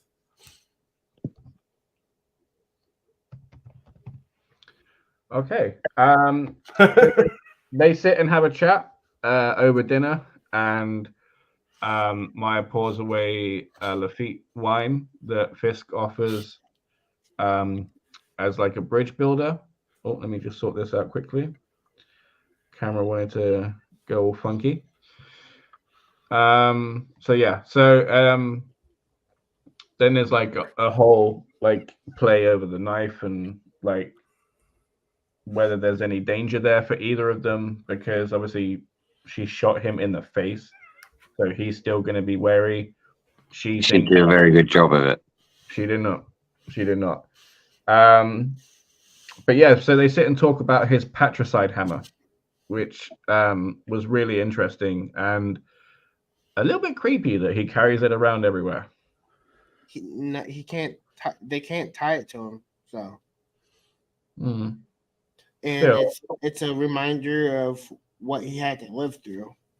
No, I hear that, right? But like as you saw from episode 5, the guy's living with it every second of the damn day. So he don't need to carry that fucking hammer. You know? He wants to believe he's worthy. Ha! Thor reference. So, any thoughts on episode 4 before we move on? Because that dinner scene was really, really, really good, really well acted. Again, Vincent D'Onofrio's smile, charming as hell, honestly. And it's even more interesting when Kingpin smiles because just from like all the stuff that I've seen of the guy, it's very, very rare. And even if it does happen, it ain't good. It's not good, you know. But when he was with Maya, with Chula in the next episode, you could feel the sinister with the smile. But with episode 4, when he sat with Maya, it felt so genuine. No, wait, I'm talking about the dinner he had. The dinner he had in the apartment. That's where the smile was, and it was lovely. But there wasn't a smile at the dinner. Not much for one, anyway. So yeah, any thoughts before we move on? She ruined a really good wine. The Lafitte, yeah. Yeah. As you know, I haven't seen the episode, but I would say I grew up with both of my parents being like wine connoisseurs and still are. So when I see a nice bottle of wine being ruined, I always joke and say it's alcohol abuse. But yeah, it kind of irks me. That was actually funny and original. Congratulations. Oh, fuck you. Hey, Oh, I'm a funny man.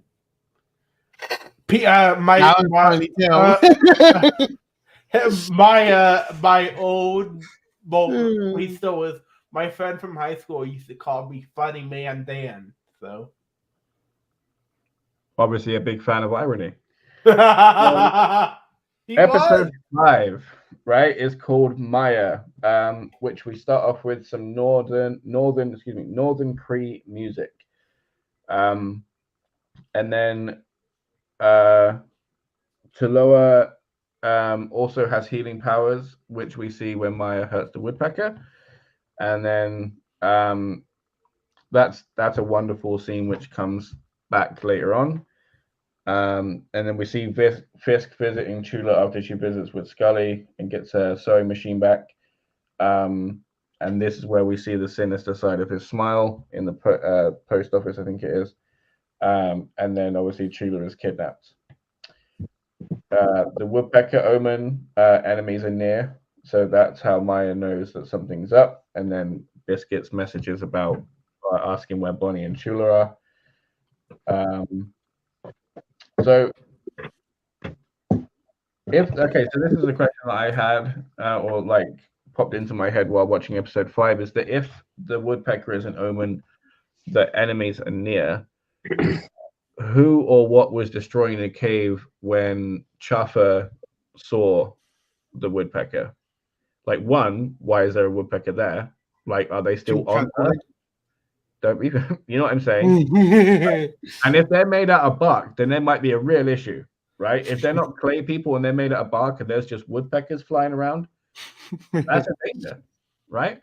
But also, one, the fact that there's a woodpecker in Chaffa's domain anyway is confusing. 2, it's a sign of enemies are near, possibly also danger. But if it's just that enemies are near, who or what is destroying the cave? I will say that during a flashback scene with her mother, the whole bird seeing the woodpecker, she said that woodpecker would be back, and I think it has. Like, that's the same woodpecker. Oh, really? I don't think so, but that's interesting. I think it's the same one, but it may not be in the physical realm of like it. Obviously, woodpeckers can't live that long, so I would say that the spirit of that same woodpecker appeared. Okay. So not that it's magical. Like it's from the ancestor plane where she sees the people her ancestors from. See, no, but this is the thing, is that they're from that cave, but I don't think that they go back to that cave when they passed. I think they go to I meant like the images that she sees from her past, and also the of where the ancestors are, because you physically see them appear in her world, like in the real world. So I mean, I think where they go, the woodpecker went, and the woodpecker is like a guide, like the satyrs of Percy Jackson. They're basically protectors. Okay. Like a totem watches over you, and like in Brother Bear, where they turn into the animal. Okay. Right. And then Maya is visited by a mother, right? And we have. Oh my god! I can already tell when I see that scene, I'm gonna be tearing up. Yeah, right. So then it's an interesting choice as well, is because they start off having the vision, in the grandmother's shop, but then like take it to where the car accident was, but don't reference it. They just switch to another place, have a discussion, and then come back out, without referencing the accident at all, or the fact that Maya blamed herself. And I would imagine still does, but again, it wasn't brought up. So I guess that was part of the healing that the mother done. What do you think? So I did also have in my notes, I said, wow, wow, wow, this is the most touching super suit reveal ever. And I genuinely can't think of one in the MCU, or even DC, that has felt like pow, like as emotional. What about anybody else? It was a great scene.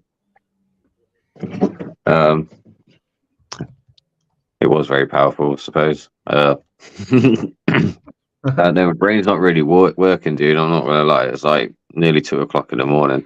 Oh shit! I've just seen the time as well. Yeah. Yeah. Wow. Okay. Yeah, and we still have a quiz to do. I don't know. I might be tapping out after this. That's fair. Do you have someone tapping in to replace you? So then we see the powwow and a wonderful display of native culture. Just really, really, really cool to see. It was so bright and colorful as well. It was a really wonderful time. And then there's an amazing moment where Echo enhances her family members, but like she enhances the women, right? Because either there's a proximity on it, or like it's the women in the family that are special, because Biscuits and Jimmy, or who I assume is family, they didn't get strengthened in any way. So I'm assuming that it's just the women. Yeah, it was said it's the women in the family that have the ability. Yeah. And then, oh my god, went everywhere. I didn't think it. So the whole show, right? I was so surprised because I kept thinking of directions that it would go, and thinking or anticipating it to go certain ways, and then it just constantly just kept taking me by surprise. The fact that Echo decided to heal Fisk and choose the path of her mother, like she was ferocious in the defense of her family, but then chose love to heal him. I will like I don't know what fully happened, because I don't know what the side effects are, because I know that she did something and she healed something, but I don't know what the side effects were and how it looked. So I'm kind of, because he kept saying, "What did you do to me? What did you do to me?" And it makes me like question what she did to him. Took away his pain. Yeah, right. I'm like, I get that, but his like, eye to be healed as well, but she only healed him on the inside. I get that, but I don't know what actually happened. I know that what she did, like she healed him, but I don't know what it does. So in my mind, right, it changes one, how dangerous the Kingpin is, and two, his motivations for everything, right? So the reason that he is the way he is for some semblance of control over everything, right? That's like one of the most base reasons of what it's going to be. He's like, I need to control everything. I need to. It might be as dark as possible, but that's what you got to do to get things done. I need to stay powerful. I need to stay in charge. I need to protect what's mine. But now that all of that trauma is taken away, it then leaves him in that same position. But then, like, he's still going to have like the calculating thing, but then it's going to be more conniving, more cunning, more evil, because it's not trauma based. It's all that's healed now. Do you know what I mean? So it's all decisions based solely on just what he wants to do. There's nothing that he can say, oh, this is all coming from a darker place now. This is all just him now, you know? What I thought it would do is it would erase like he won't be like a full-on criminal in the sense of, because it changed the whole perception of what he thinks. Like he's healed, so it could like he like I don't know how to say it. It feels like he's going to be like a try to be good. He's going to be like a red herring where what he thinks is good, but it's bad to someone else. Mm-hmm. At the same time, though, he's the Kingpin, and if he shows any signs of weakness, then people are going to like try and sample over it, being in the criminal underworld. So I think he's going to be more smarter and less. He's going to be harder to detect from like a Daredevil perspective, like how he was able to find out.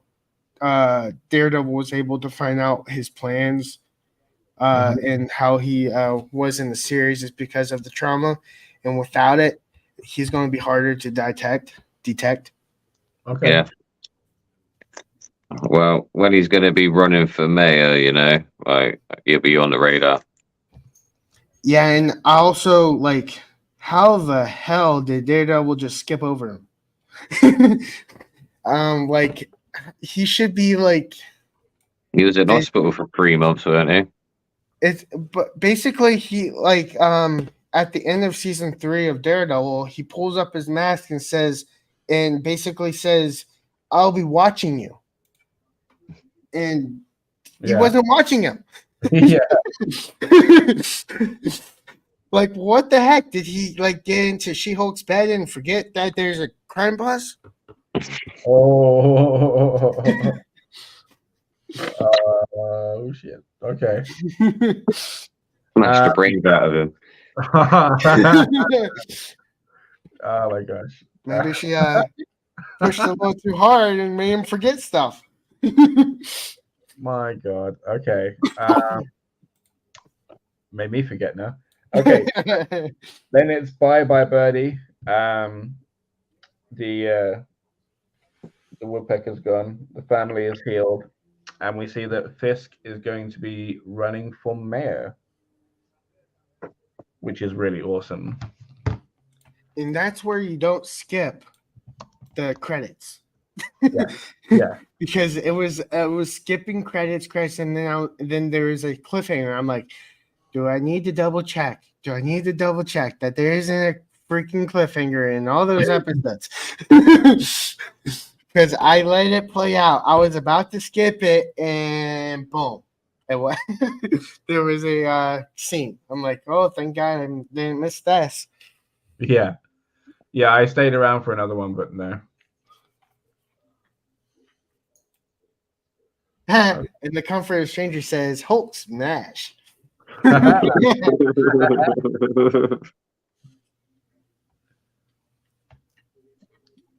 He's so funny.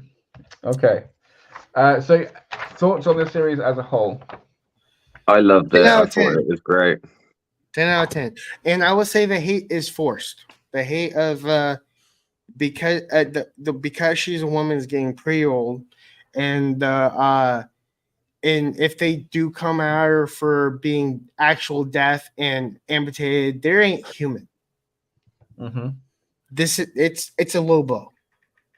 Don't go after her disability, which is it's That's unhuman. ridiculous and disgusting. I even saw it. I'm like, this makes me wonder. This makes me want a Kingpin new. Yeah. Yeah. Basically. Okay. So I'm happy since Liam's feeling like tapping out. I'm happy to leave Crisis until next week. Yeah, we spent like 1 hour on one show and 1 hour. Yeah. So we could just jump into Flash Week's quiz if Liam wants to tap out and call it a night. Did you want to do Crisis first or No quiz? okay? I will be right back first, and then I will be right back. Are you on you're switching computers? So is there any thoughts on Crisis before you go, Liam, or anything else that you want to discuss? I love Crisis. Took me a while to get past the bold outlines, but apart from that, I loved it. The storyline was great. Yeah, not a fan of the animation style myself, if I'm honest with you.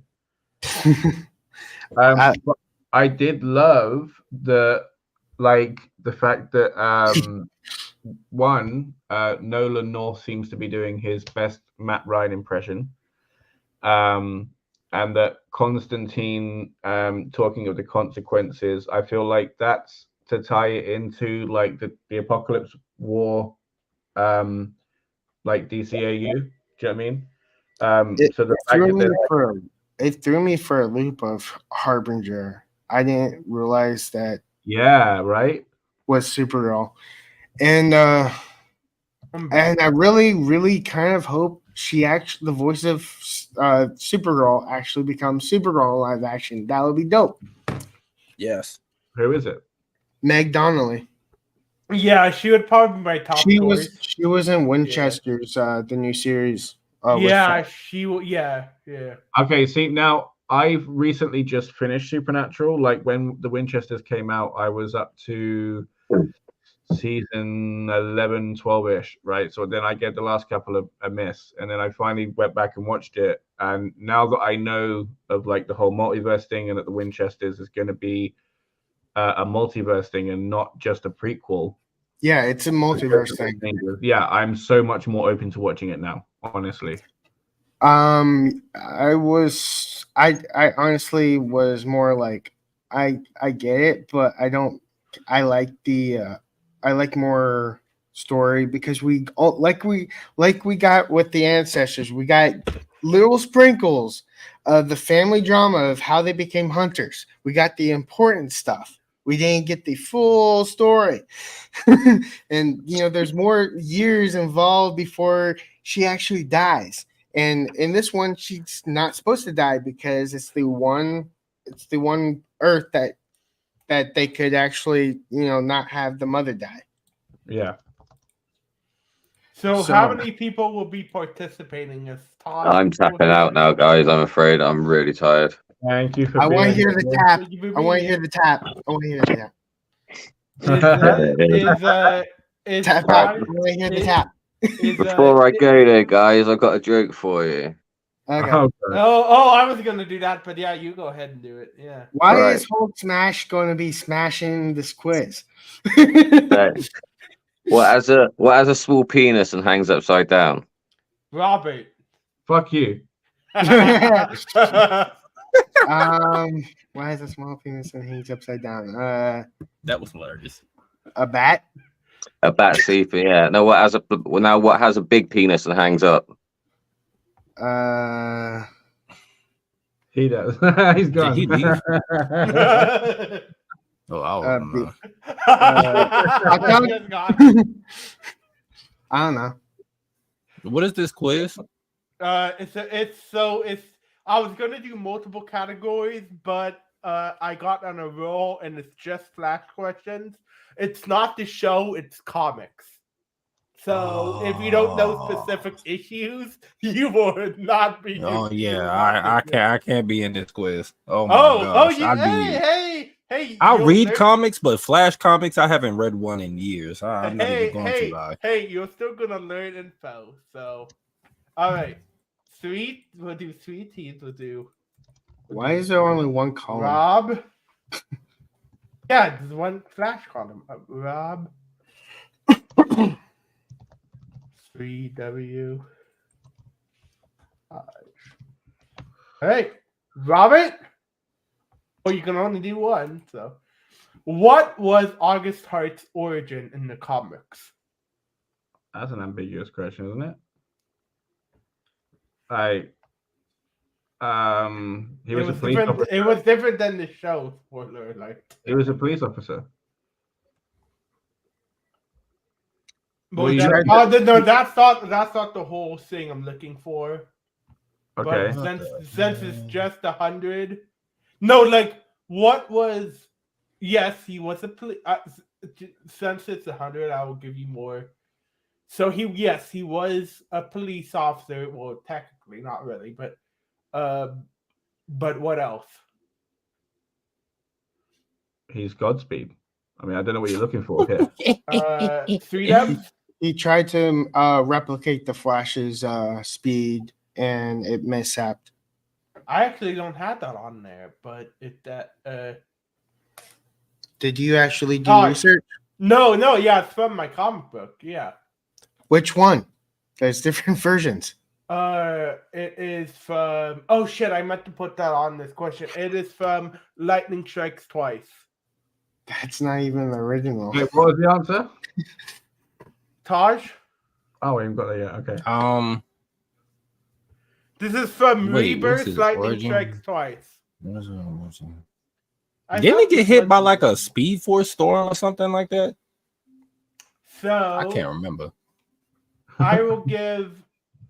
So he was originally Barry's partner in the forensics lab. I was right about him getting his powers. Answer when he got caught in Speed Force storm, and even then he was the Flash's ally for a little bit before he actually became Godspeed. Okay, no. That's not his origins. That's a synopsis of his whole story. Like, yeah.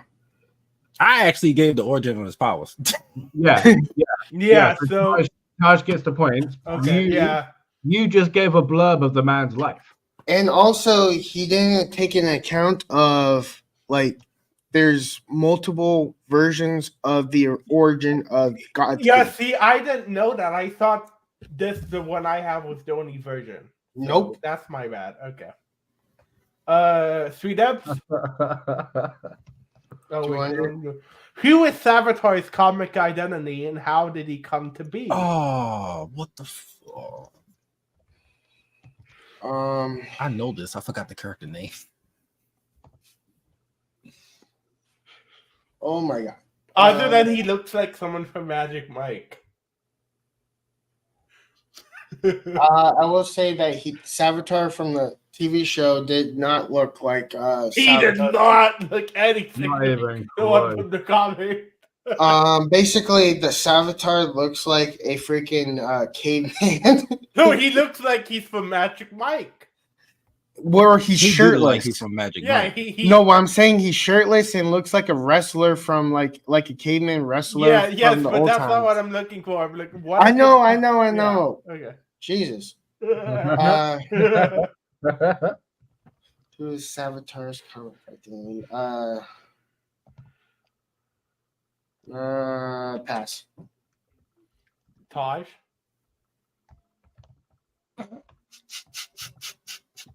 I have no clue. Robert. Frank Miller, owner of the. Wouldn't that have been insane? Abandoned distillery. So he was an unnamed pilot for Third World Nation that tested a supersonic fighter jet during the Cold War. As he reached top speed, his plane was struck by air quotes lightning. Why did I think he had I a will lightning? say that wasn't the one I read, and that's not the original origin. There was an No, original. his original origin, he didn't have a name. Yeah. He was an who you said who is Savitar's comic identity. Yeah, that is Yeah, true. He, that was the he doesn't have a name to Yeah, have I his know. It was a trick question. Okay, Taj. Who breaks into Jesse James' office for helping the Flash rat race by Jeff Johns? So I actually gave the comic issue name here. Help. And I will add to give you a little bit of a hint. It was his FBI office because he was an FBI agent in this story. He was formed and I was just saying the trick was an FBI agent, huh? Yes. I don't know. Was it Patty Spivot? I don't know. Robert? The Rat King?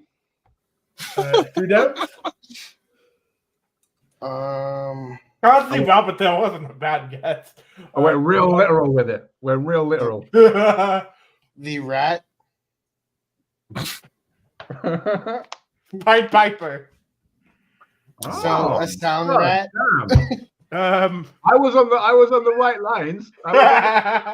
Okay, Robert. What does who does Future Barry sweep off their feet and kiss at the start of the Flash Volume 4, issue 36, Castaways? Linda Park. Sweet ups. Patty Spivot. Yep. Oh, you took my answer. I thought you were going to say Iris. I fucking guessed. That was like awesome. I thought you were going to say Iris, and I was going to say Patty. So originally that was actually going to be the 200 question because like you could someone would just guess it would be Iris. I was going to say Patty because the fact that she was technically his first love. Yeah. Before Iris. So yeah. Is it 3 dubs or Taj? It's 3 my dubs. turn. Later in Castaways, the same issue, who rescues Present Barry from the robot drone in the Nexus? What the hell? It's a guessing game at this point. I'm going to say Argus Hart. Taj?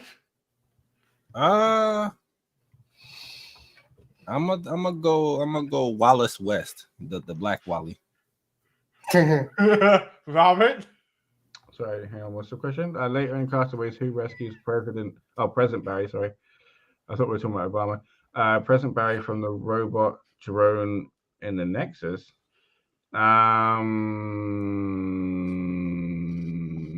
Reverse Flash. Patty Spivot. No. Oh, Selkirk. Selkirk. I don't even know who that is. Well, Never even heard of that name. Another Castaways question. This is Taj, by the way. Yes, that's what I said. Another Castaways question.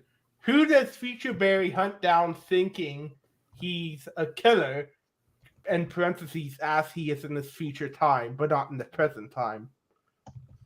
Is it Ebra Dawn?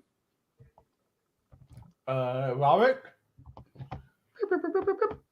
That's actually a good answer. What does Future Barry hunt down thinking is a killer? Who does he think?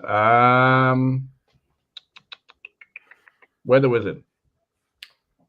That's actually not bad. Godspeed. Kyle Korat. I have no clue who that is. Nope. Okay. Robert. In Run Riot, I forgot to put parentheses around it, but that's the issue. Who all broke out of Iron Heights in the attack by Gorilla City? Oh God. The Meta Wing, or it'll be the Rogues Gallery. No, yeah, I need names. Oh, fuck off. What specific names? Oh God. Okay.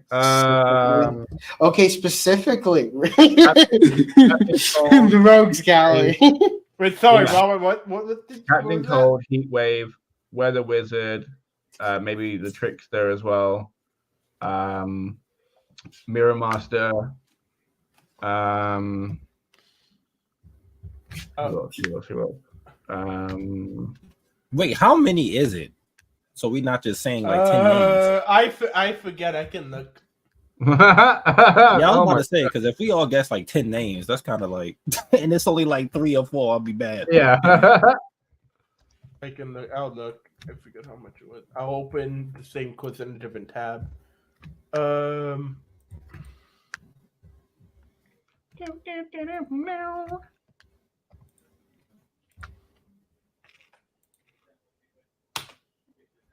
Ah, fuck. Just hit the hell out my hand. God damn.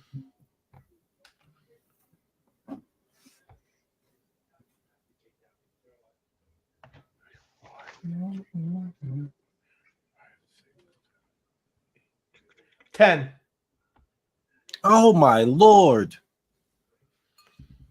Wow. Well, technically there's 11, but one of them happens in part 2 of Run Riot. So. Oh my god. This is a clusterfuck. Okay, so like I said, Captain Cold, Heat Wave, Weather Wizard, Mirror Master. I feel like the Trickster's gonna be in there. It'll be a trick if it isn't. Toy Master. Toy Man, sorry. But then these guys, some of them have sidekicks as well, don't they? You know, so like there's who's that other guy that's like Captain Cold? It's like the other guy, Icicle, maybe Icicle Junior. See, now I'm just thinking of all the Flash villains I know. Yeah, you didn't get one right. Fuck off! All right, I give up. 3 dubs. Or maybe you got one right. I forget. 3 dubs. Reverse Flash. I'll give you a hint. One of them did not show up in the TV show. Oh, now I give it a hint. Yeah, well, that doesn't help me at all. Tarpit did. Who did he say? Tarpit? I said Tarpit. I'm thinking of the Flash people that were in the show. Tarpit was one of them. And I'll do it to the one who gets the closest. I'll change it. Reverse Flash. Gorilla Grodd. Solivar. Because it's about gorillas, so I'm thinking. Yeah, I'm just thinking that like there was a side effect, a consequence of the breakout, not that it was the target of. But that's just me.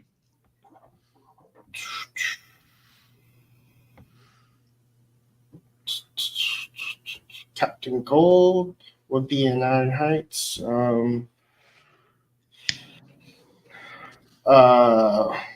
Dr. Light would be in Iron Heights.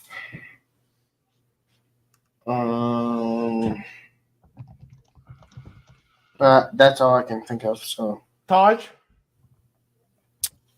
I'm going to go Captain Cold, Captain Boomerang. Oh, top. I gotta think of Flash villains. It might not just be Flash villains.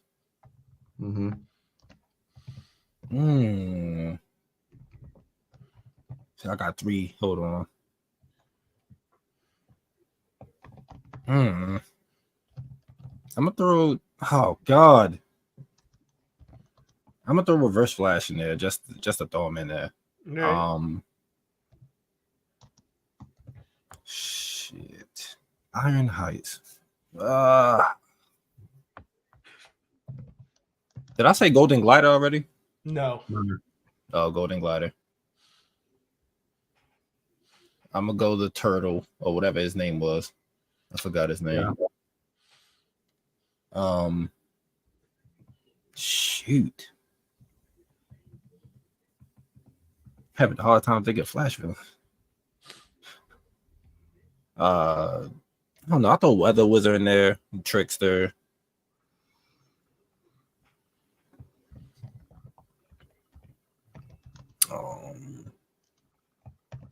I'm just throw Savitar in there since we brought him up.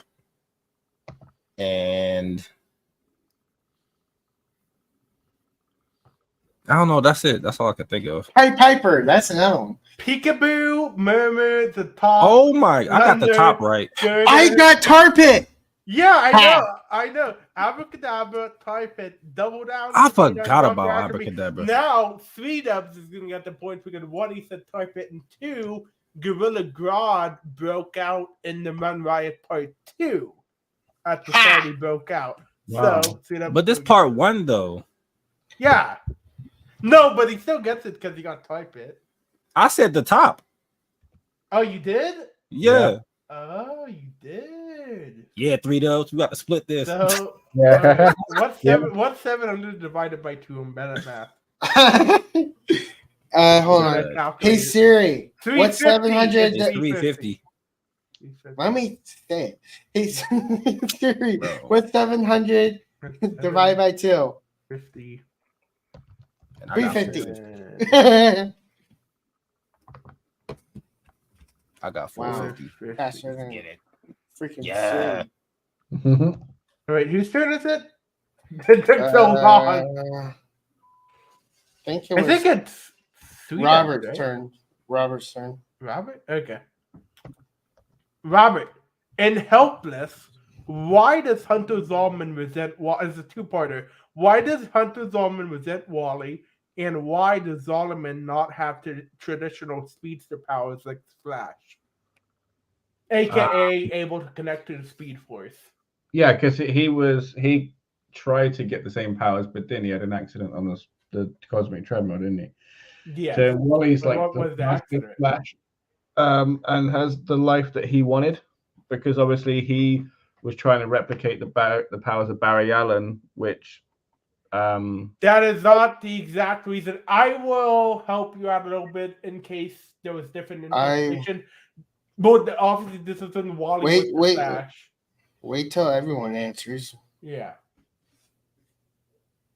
So, Robert, you said there was an accident on the cosmic treadmill. You got why he doesn't have powers like the Flash. Yes. Right, and then why does Solomon not? Why does he resent Wally? Maybe because Wally is the fastest Flash and like has the life he wanted. 3Dubs? The reason he resents him is because he never had he thinks he never had a suffering a personal tragedy. So I'm not entirely wrong. Taj? I'm guessing he resent him because he can't be the Flash. And just like Robert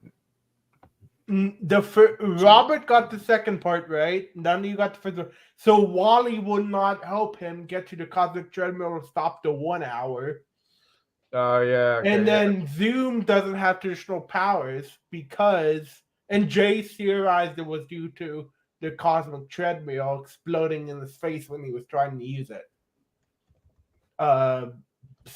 He resents him because he never suffered a personal tragedy, though. Well, yeah. You asked the first one, why does Hunter Solomon but resent Wally? That wasn't the main thing. That was the question. First question. I answered it. But the main one was because Wally didn't help him. No. The reason is the resentment is what I told you. That was the question. The second question is something else. It's two different questions, two-part question. No, the reason Hunter Zolman resented Wally was because Wally didn't help him. No, the reason why Hunter Zolman resents Wally is because he never suffered a personal tragedy. Okay, that was one reason. So we're going to give you and Robert half points. How about that? There you go. I answered one, he answered the other one. That's crazy. 750. I hope I'm doing that math right. It's 400. It's Oh 400. yes, 400. 400. What am I doing? Not passing math, apparently. No, I didn't pass that. How many Careful points me. did you have last time? Do you put 800? Yes, I put 800. Then take 800 400 away. 800. So. No, I meant like, did you put 800 before? Oh, yes. Like to when you added the numbers. Yeah. So take 400 away. That would be 750. There you go. All right. I should have left it at 800. I think it's 3 dubs, right? Yes. What traumatic event happened to Linda and Wally in Blitz Part 3 Into the Fast Lane? Specifically to Linda, but obviously Wally was very affected. Barry dies. He was already dead. Okay. Someone personally dies. That's what traumatic. Someone personal who? Be specific. Oh, you're being literal. Linda and Wally. That would be Linda Park and Wally West. Who's bumming? Who's humming? My bad. Linda and Wally. So I will say their son or the kid that died. Taj.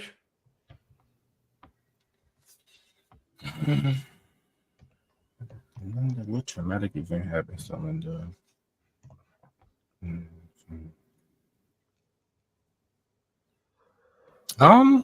That's just she like miscarry or something like that. I can't remember.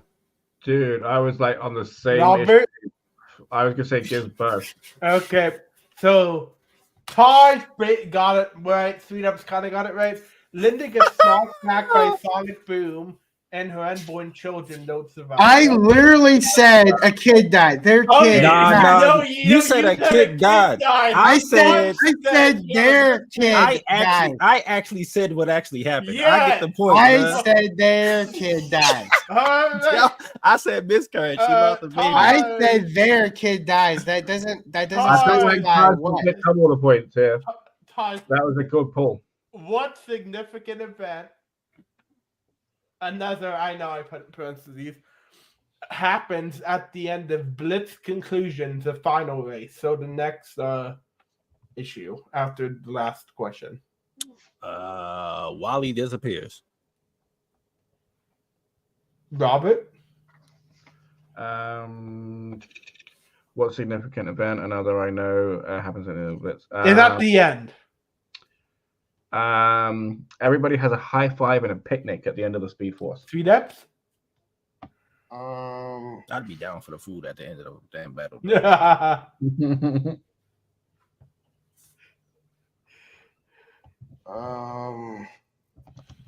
What significant event? Another one that happens at the end of the Blitz conclusion. They save their unborn child. Wally meets Barry and Hal, who's a Spectre at the time, at Valhalla Cemetery, and Hal erases everyone's memory that Wally is the Flash, which also makes Wally himself forget he's the Flash. What the hell? That's crazy. So, Taj wins. Taj got a technicality win. Which is that, I guess exactly what happened. I know you guessed exactly what happened, but a child dying, their child dying is the same thing. Implies that they were alive. But no, they were alive in the womb. It's the same thing. If you want to get technical. Okay. Well, I was specific, man. Which is Come funny on, because he said he would do the I said their child. How specific do I need to go? Their child. I literally died. said what exactly happened. Unborn. The child dying in birth is the same thing as their child dies. You just added more context. That's what you did. Nah, man, you wasn't. Listen, 3 Dubs, I won again. I thought I was gonna lose this. Yeah. And the fact that I You're won is lucky insane. because I was like toe to toe with you. That's cool. I still won. 750. You only got like the last one. A win is a Technicality. win, man. Let me have it. Technicality. I said it first that their child dies. You said more context. No, he said miscarriage. I said He was more exactly. specific. You said miscarriage and their child dies is the That's exact not the same same thing. thing. No, it's not. Because Their you saying that child- their son You're died. You're could have saying the been- miscarriage wasn't their child? It was No, their it is child. specifically but- what But it is happened. their child. But You're you- saying that it wasn't their child. But No, you that's just not what I'm gen- saying. But you just You're said- saying that miscarriage is the exact way that their child died. I No, said their but- child died. but Like you I said, said- you added more context to their death. But I you said said- their child dies. You just generally said their child dies. Todd I was vaguely, specific. I and wasn't said being, they no, had a I didn't add miscarriage. more context, but the gist of it is their child died. But Yeah. but you wasn't specific. Their child died a certain No, way. I didn't add Yes, context, their child but died a their certain child way. still died. There's no ifs, ands, or buts. Their child Well, died. but- I made the but- final call. Todd wins. But so- because you wasn't specific, that Yeah. means that the Because child I could didn't have add been more 5. context. No, That I was means that being the child specific. could have been 5 or 10, and I then was they being died. specific. I said their child dies. That's the end. There is no ifs, ands, or what before, present, past. Nothing. Their child died. Theta, I gave the correct answer. It's okay. No, you gave more context. You still got the answer. I'm not disputing that. You still got it, but you added more context. I still said the same thing, just different. There's Listen. two ways to say their child died. One's miscarriage, and the other one's their child died. Todd gets the W, and Listen, Sweet man, gets the I'm gonna take my dub and go eat dinner Okay. because I won. Yeah. Okay. So Enjoy I'll your save, W. I'll save my quiz for next week then, because I've got a 3-star difficulty, so it's nice and easy, no hard questions. It's No. just- Go ahead and do it. Todd doesn't have to be here, but Yeah, maybe you could get a W. I say it's a I'm literally throwing a middle finger up just in case. But yeah, no, it's 50 questions, so we'll be here a while.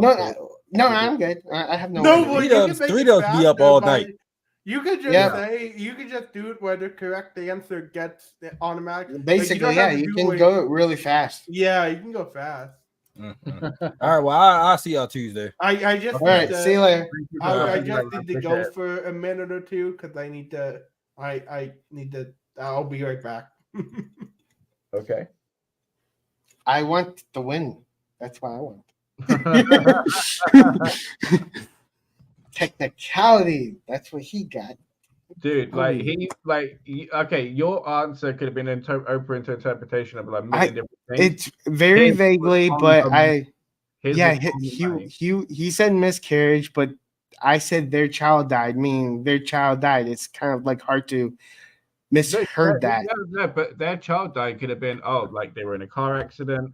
No, it means their child died. They slipped and fell on off a cliff, like they were in a Ferris wheel that just like had. There's many ways to die, but I said That- their child dies. That's exactly my point. There are many ways for that child to die, but he was on the That's money. why I said he got a technicality win because I didn't put more context into how he died.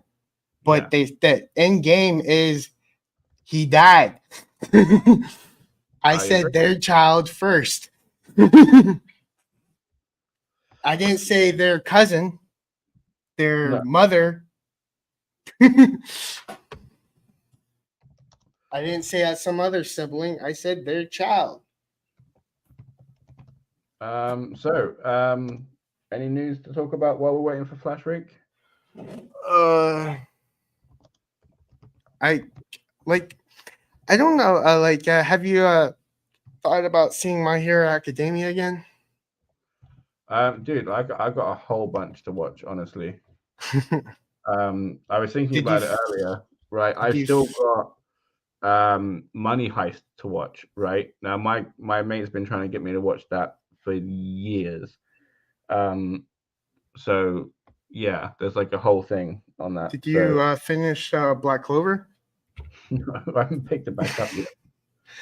Oh, that's terrible. I mean, I know you like it, so that's I will be something. going back to it. I will be going back to it.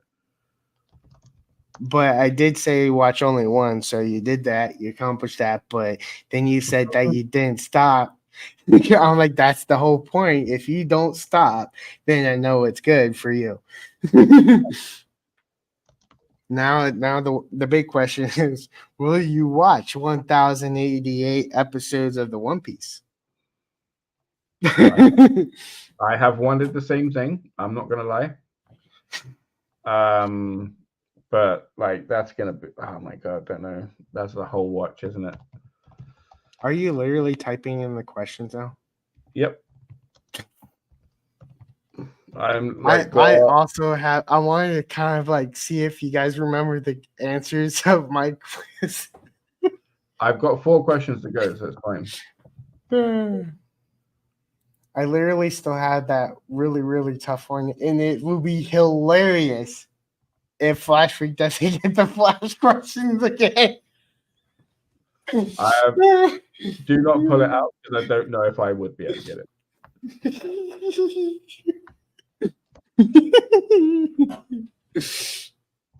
Yeah, you keep that little tough quiz in the way.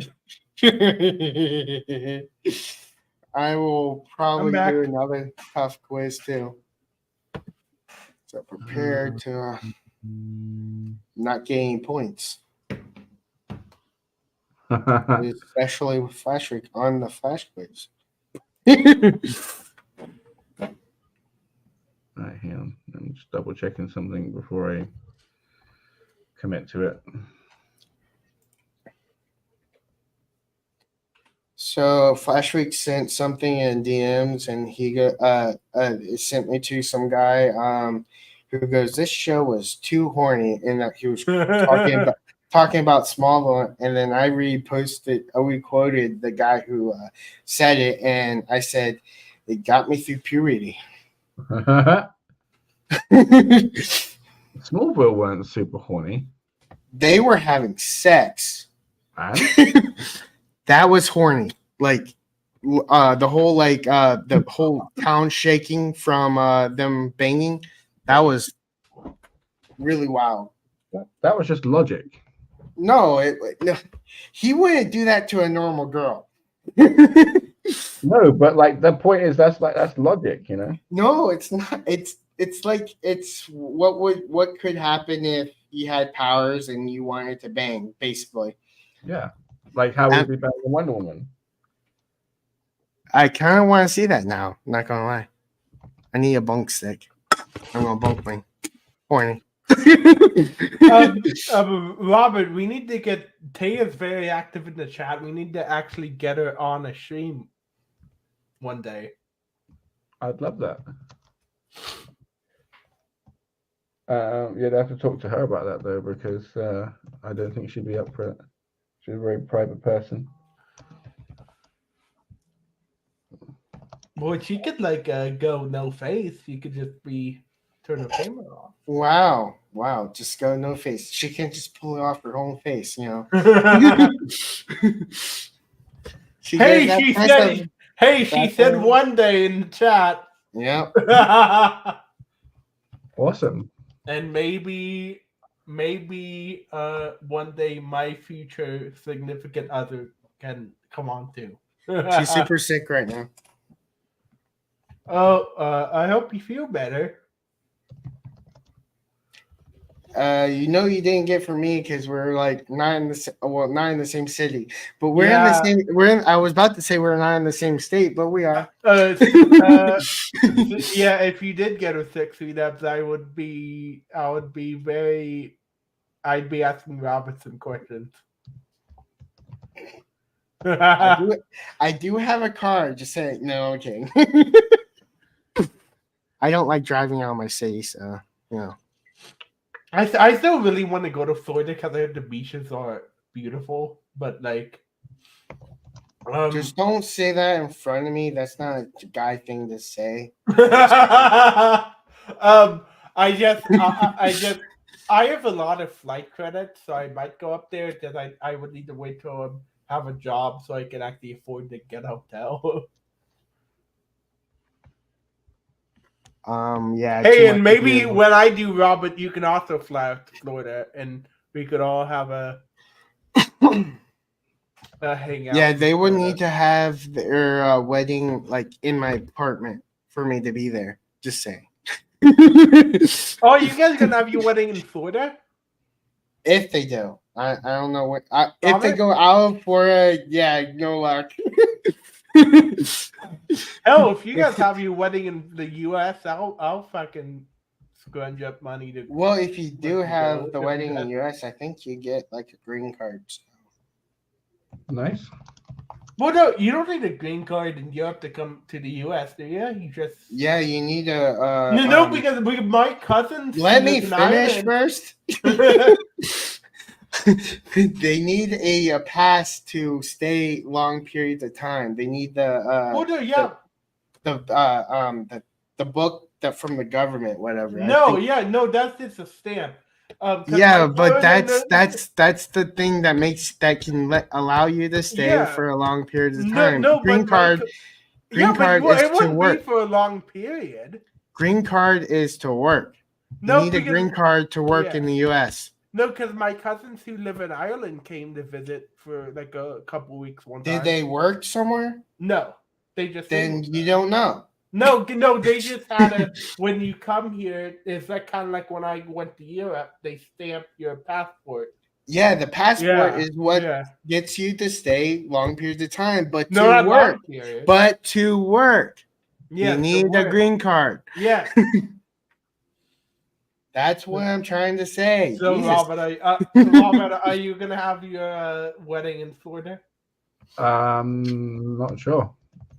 Because if you do, I'll come in a Flash onesie. Then you will not be getting in. No, if you wear a Wonder Woman, we'll let you in.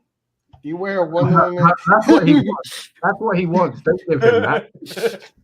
He would never do that.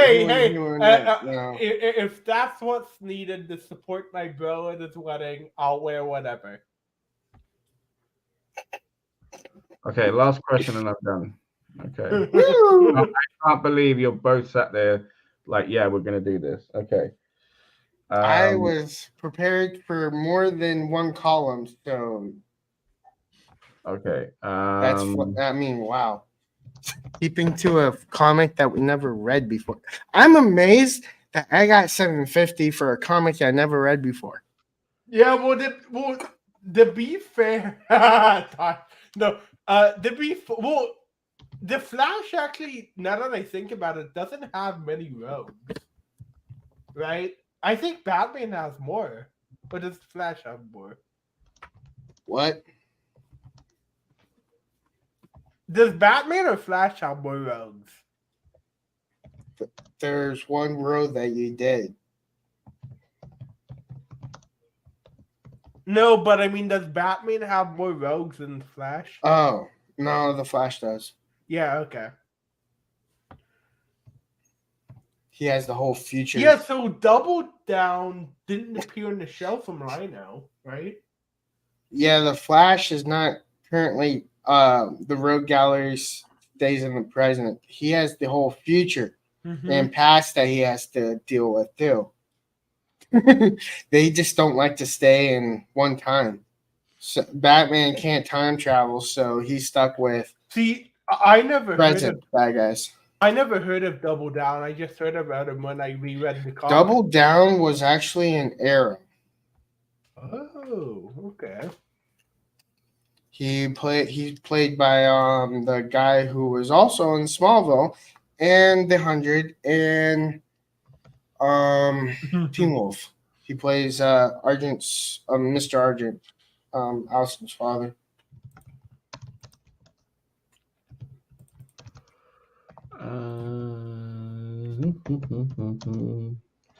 Okay. So,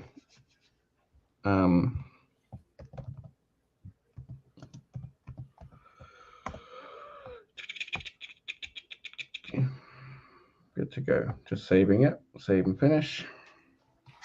I can move that out of the way. All right. You know what? After all that work, I'm going to quickly go off camera and roll a cigarette. So you can keep. Is it actually a cigarette or is it a other substance? It is a better cigarette. I've never see here in the U.S. You don't roll their own cigarettes; you buy them. No, you don't. No. Everybody I know. Everybody you know, but no. People roll their own cigarettes. Yeah, but not many. You can save a lot. I heard you can save like if you smoke a lot, you can save like hundreds a month rolling. There is people like smoking other substances that aren't in cigarettes. Well, no, it's better to roll. Yeah. So there's a lot more than you think. No, well, I do know. So I used to watch, or I still do, when Angry Grandpa was alive. He said he started rolling his own, and his son Mike. Or he said he saved like $400 a month rolling his own versus. That's why people roll. Yeah, that's a lot. I mean, that's a heavy smoker. And he smoked like almost 20 packs a day. I think he smoked 20 packs. A lot. 20 packs or 20 packs? 20 packs a day. Almost 20 packs a day. He was a heavy smoker. That's how he died. How do you smoke 20 packs a day? By doing nothing else. you start with one, and then you start with the second one, and you start with the third one, and eventually you smoke 20 packs a day. You funny fucker. I'm saying 200. Like literally, he would have had to been like smoking one, putting one out, and then literally lighting another. Yeah, that's what he did. He was a bad smoker. He was bad. I mean, you can just watch his videos. I mean, he was and that's how he passed, unfortunately. He got like cirrhosis of the liver and stuff. Yeah. And that's why smoking and alcohol are bad. Well, if you smoke in moderation, if you smoke in moderation, it's fine. But if you do it as much as he does, it's addictive. Well, it depends what you smoke, right? Because weed is good for you. Weed's better than, I think weed's better than tobacco. Yeah, some cigarettes are killers. Just saying. And that's why, like cigars, you don't inhale to smoke. I found that out the hard way. Now, of course, you're gonna inhale some of it, but no. What I'm saying is basically there was a point where I was in the comfort of strangers, just typed something for you. So basically, like I think when I was working, I'm not going to tell anybody to stop or start doing something. When I was working, I was in need of money, right, to save money, and then so basically, I thought instead of having a whole bunch of fags, which I burned through really quickly, have one big fag, keep smoking a little bit, put it out, and then just smoke the rest, thinking that's what a cigar was. So I tried smoking it like a cigarette. Boy, howdy, was that the wrong thing to do? Well, no, a cigar. Did you know that that word you said is actually a diss on humankind? It's basically calling someone gay. What the hell? I'm gonna tell Eric. Did you know that fag is actually a term to call someone gay? I've been called that so many times. I actually had to look it up. No, but like back to the topic, right? So a cigarette, right, Robert? A cigarette is rolling paper, while a cigar is actually tobacco leaf that you're rolling it in, right? No, that's what? A cigar, like a cigarette, is rolling paper, but a cigar, you're actually rolling it with tobacco leaf, right? She also I says, think add the so. cigarette, by the way. Yeah, like I'm not. I don't know. Right. Yeah, so- that's what I'm. Yeah. Right. Camera Cameras on. on. Cameras on. Oh, Sweet Ups, do you live somewhere else now? Because your apartment looks different. I just changed my background each time. Oh, okay. Flash break. It's to annoy Taj. Flash break. All right. Well, you may want to switch me in Sweet Ups if I'm going first. You're not going first, and put your damn camera on. Oh, that's what he said. Okay. Well, I don't know. You're gonna have to trust me. Like last time, I didn't cheat. No. You totally cheated last time. Hey! No, I did not. You totally cheated last time. I did not. 100% you cheated last time. I swear 100% you cheated last time. on my previous dog's grave, I did not do that. There's no way that you pulled that answer out your ass. I can't exactly remember what it is off the top of my head. It was a kid dog.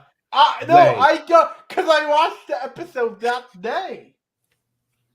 Okay. Hey, you're just gonna have to trust me. Which one would you like to Hey, no, I am having a beverage. Also, right, the rule is, okay, this was going to be the rule before, right? Because there's so many questions, I'm not going to mess around with you go next. It's if you don't get it, we move on. Yes. Okay. Percy Jackson. Percy Jackson.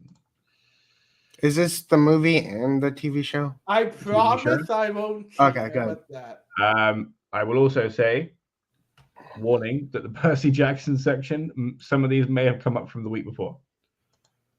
Okay. So Yellow. What color are Samara's eyes? Yellow. No. They are blue. Red. Blue. Okay. Well, he was wrong anyway, so. Patrick. DC.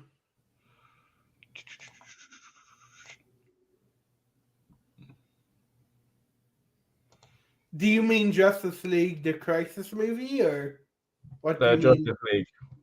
You just mean in general? Justice League. Oh, the show?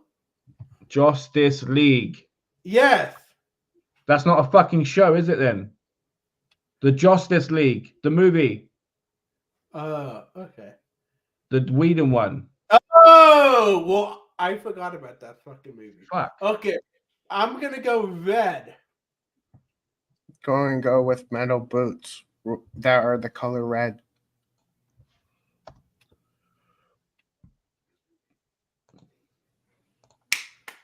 Whedon. Thank you. DC. DC. Comics. What was Two-Face's original alter ego? Yeah. Okay, also, I feel like just saying, I've just looked at a picture and they're brown, but in the show they look blue. But either way, both of you did not say brown. It could So, just yeah, be the camera, like visual quality, to be fair, but yeah.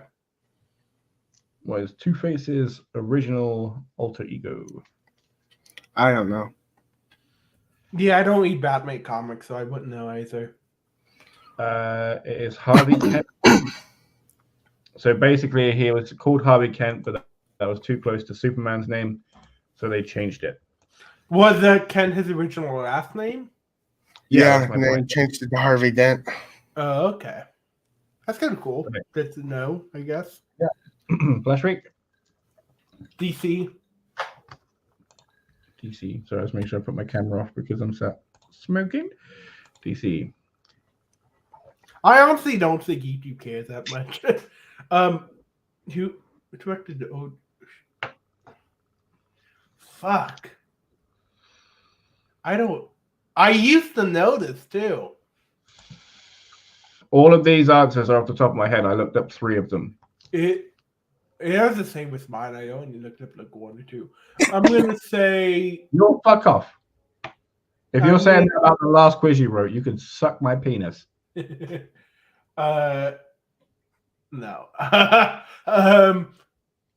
Wasn't it John something? I'm asking you, mate. Yeah, I know. Hold on, give me a couple more seconds. Also, I hope you both put it onto private chat, so Taya and Taj can't help you out. Mm-hmm. Yeah. I think it's John something. I don't know. Okay. I used to know. Richard Donner. Yeah. Oh, okay. I thought there was one there. 3 dubs. Let's go MCU. MCU. Oh, where's my points? Again, I'm just going through it. It's not whoever goes next. No, I mean, like, where's my points? Because I got it right. For what? Richard Donner. Again, I wasn't asking you. You offered that. I'm just going through. Wait, what? No, but I got it wrong. So yeah, you got it wrong, but I said Richard Donner. I heard you, Hanson, but what the rule is I set up at the start is if you get it wrong, I'm moving on. You proffered that information. Okay. Oh, see, I thought you meant like you would just automatically give it to me, for example, if I got it right. Yeah, that's what I thought too. No. There's 50 questions, so I'm not here all night. Listen, okay. If someone gets it wrong, MCU. The first one? Yeah. Right. Robert needs another cigarette. Jesus.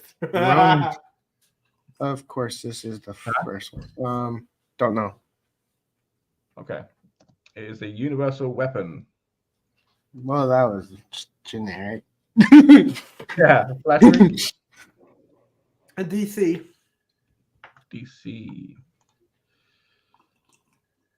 Name the year the OG Superman movie. Oh shit! I used to know this too.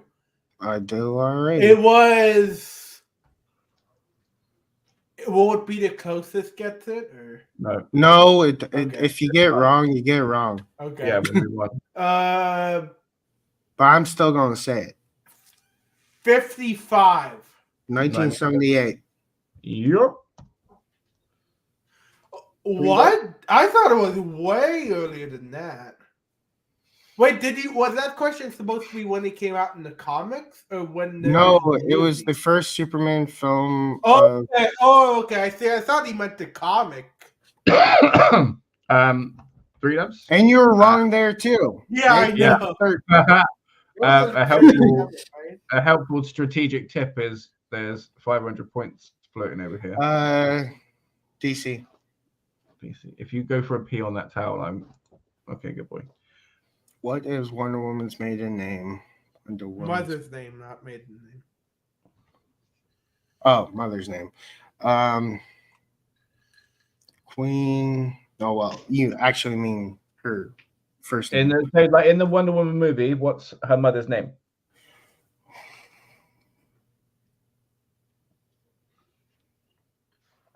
Crap. Oh, I don't know.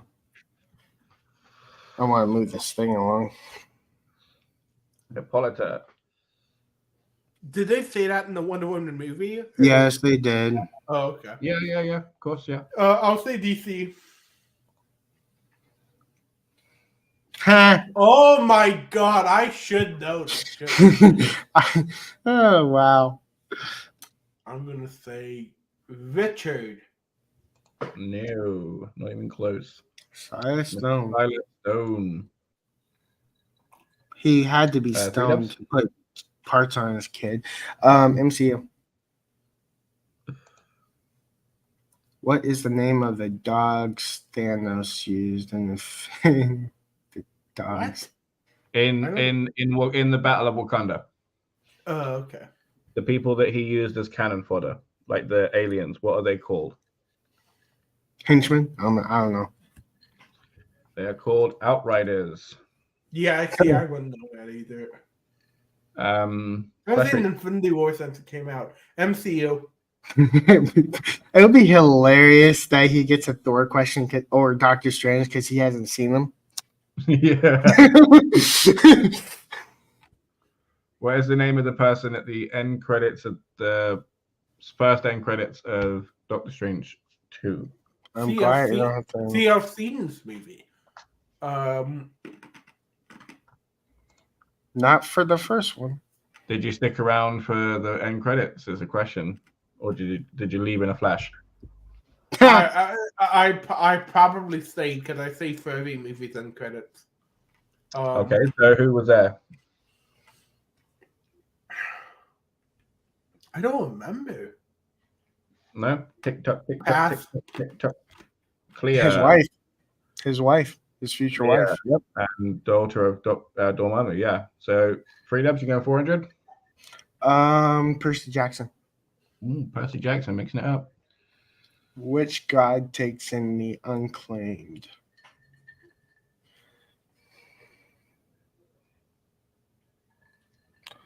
Hermes. Yeah.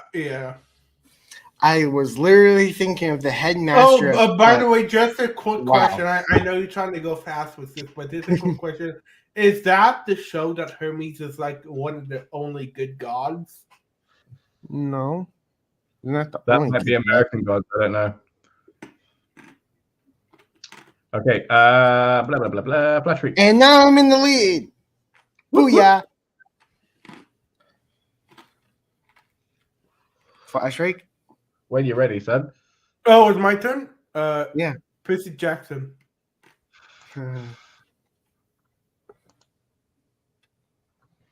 Which state is Hades said to be in? I know. California. No, Los Angeles. Las Vegas, Nevada. Well, Los Angeles, I thought it was. Is it? Yes, it's Los Angeles. It was supposed to be Los Angeles. Los Angeles is in California. Is he sure? Because who's in Nevada? Is it Hades? Las Vegas. Las Vegas. Los Angeles is where they're going to get high right now. No, Las Vegas is Nevada. Los Angeles is California. Because I drive through there to get to my house in Arizona from my parents' house. Yeah, Los Angeles is where Hades is supposed to be, but they're supposed to get the key in Nevada. Oh, well, not Nevada, but Las Vegas. Sorry. Yeah. Yep, California. Okay, yeah, I'll give you that. Yeah. So I used to live there. No, he said California. He didn't say which state. Which city. Yeah, you said which state. And which state? Okay. Los Angeles. I was being more specific, like miscarriage, No, but he said which state, not the city. I said the child. Taj said miscarriage. I was being more specific. He's holding on to it. Yeah. Now he's complaining. Percy Jackson.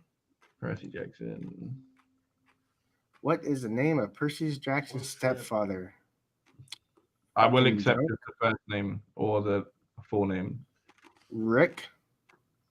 Nope. Gabe Ugliano. Yeah, he is Ugliano.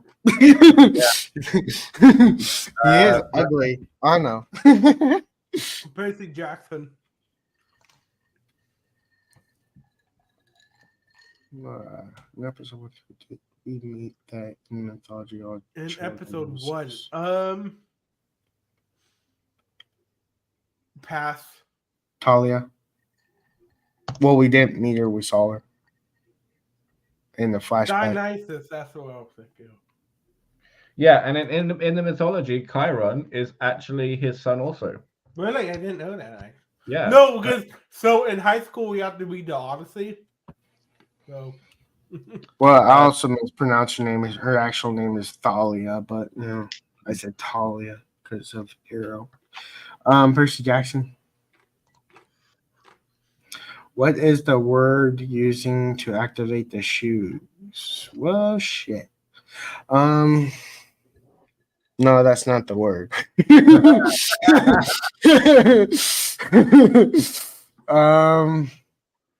Gully Isis or something? I don't know.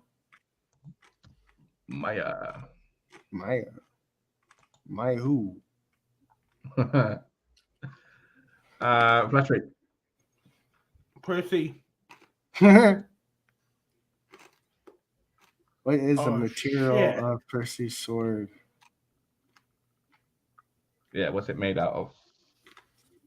And he's going to waste these points. I'm going to say And you know it, don't you?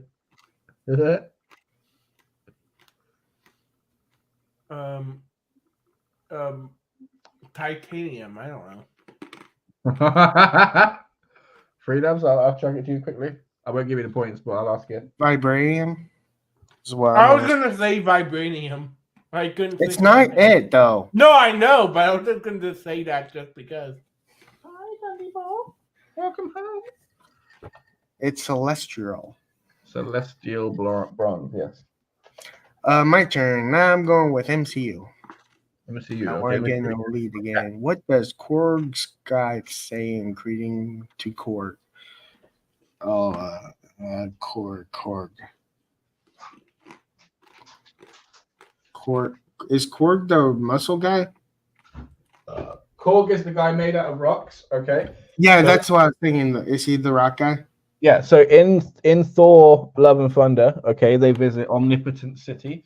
They see Jesus, but he's not on screen. They see the god of magic. They see the god of dreams. They see the god of dumplings, and they also see Korg's god. Okay, the Cronenberg god. I'm gonna say the god of rocks. Yeah. What does he say? Oh, what does Korg god say in greetings to Korg? What's rocking?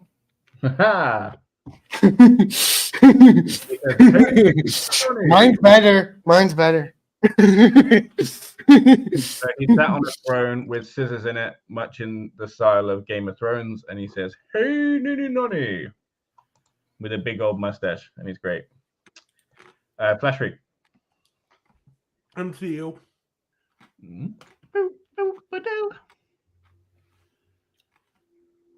Ha!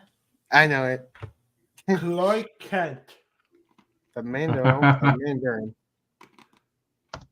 Wen Wu. He's also the Mandarin. He is the Mandarin, but his name The is real Wen. one. The real one. Let's be honest. The real one. There was a fake one.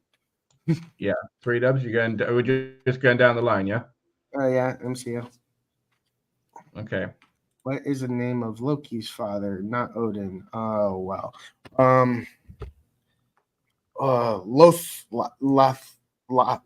Fuck. How do you pronounce it? Loth. I know it's an L.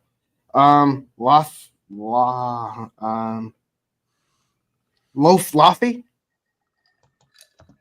Did I? Okay. Nice. I was like, I know it's an L. I know it's an L. How do you pronounce it? First openly gay superhero. I'm gonna have to think.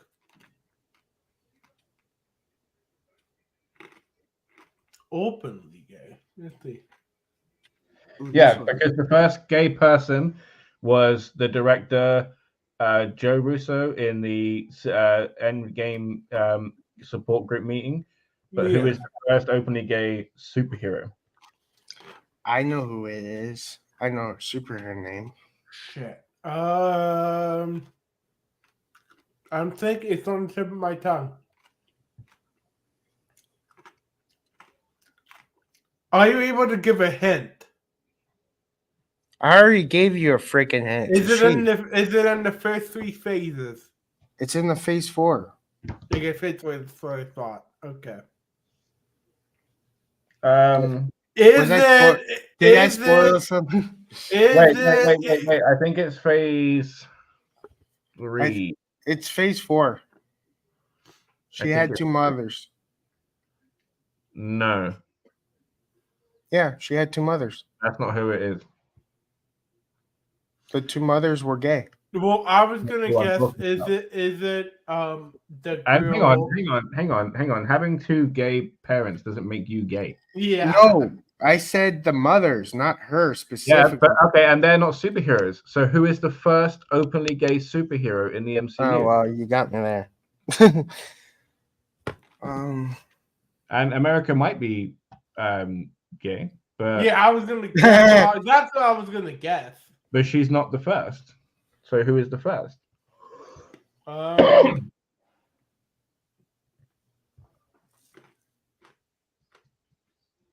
it's in, I believe, phase 3. I'll pass because Okay. It's gonna kick me when the answer comes up. Oh, I wouldn't get that anyway. Professor. How do you even pronounce that? What's the name? Professor. It's the guy that was. It's also the same god that's in Sir Percy Jackson this week. Yeah. It's the guy that builds stuff. What movie was it? Love and Thunder, which was Phase 4. Eternals, Phase 3. No, Oh, Phase see, 4. I haven't seen Phase Eternals. 4. Eternals is Phase 4. I didn't have any interest in Eternals, honestly. But I'm Eternals is Phase 4, movie 3. Yeah, all right. I'll let you. Yeah, Phase 4. Okay. 3. Like that's where I went because of the whole gayness, because we never Phase 4 is literally dubbed the testing phase because of their. But yeah, so what object is everybody fighting over in Moon Knight season 1, episode 1, generally throughout the series, but specifically in that episode? I am asking. What is the object everyone fights over in Moon Knight season 1, episode 1? Their insanity. Yes, but that's not an object, though. I know about being funny for the sake of funny. I don't know.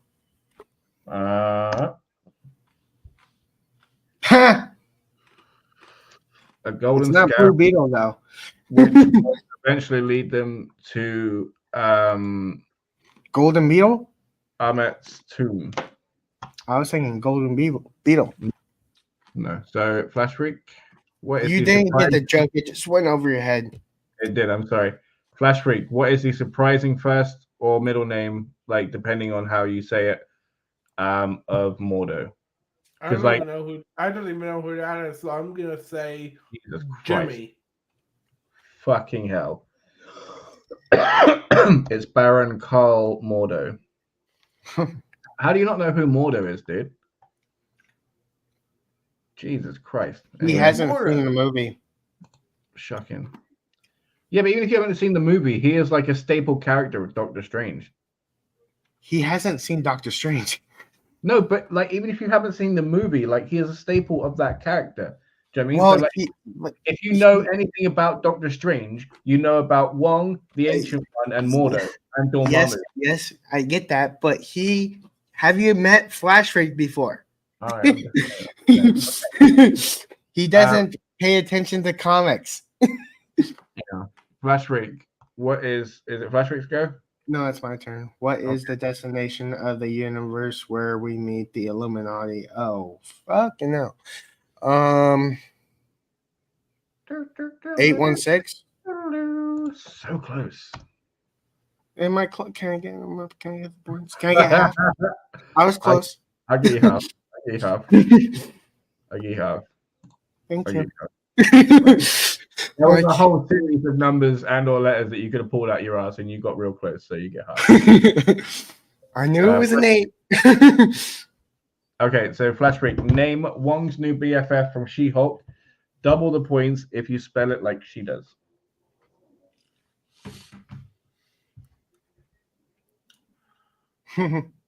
I saw She-Hulk, but I do not remember this. It's like it's one of like the best like little subplots of She-Hulk. I haven't seen all of She-Hulk. Oh my god! Or did I? You only seen half of it. I probably did. And what's funny is this starts in episode 4. Right? Then I have seen it.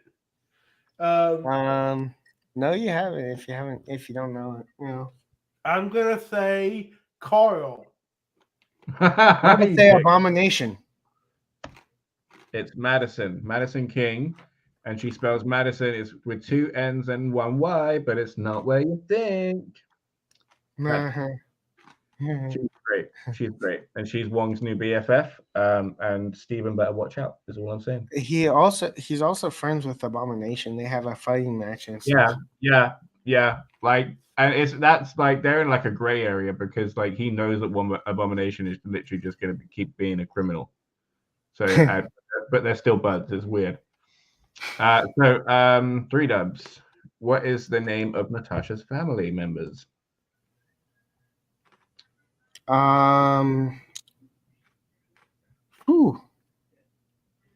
Yelena. Mm-hmm. fat bastard. No, I'm just kidding. um. Whoa! Holy crap! Black Widow gang. I think she calls them all sisters. I'm looking for the 3 that she grew up with. Well, the mother, the dad, and Yelena. Yeah, and what are the mother and father's names?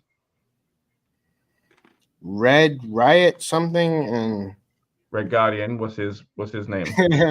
Red Guardian. I will say this is one of the ones I had to look up because I want to just say a generic name, Alex, and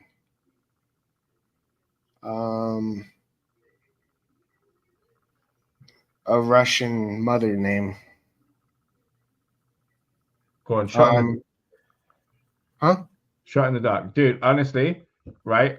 If you get even close, I'm giving you the points because you don't you have no idea how right you are with your second guess, to close wise. So I'm gonna give you the points if you get even mildly close.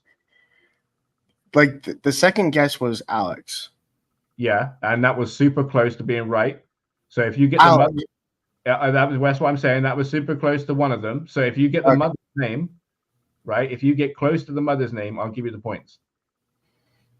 So you got your name. You got I'm going to say it starts with a Y. Okay, do you want to throw out a guess? Yara. Okay. Yelena, Alexei, and Melina. I got 2 out of 3. Yeah. Well, 2/3 of 2.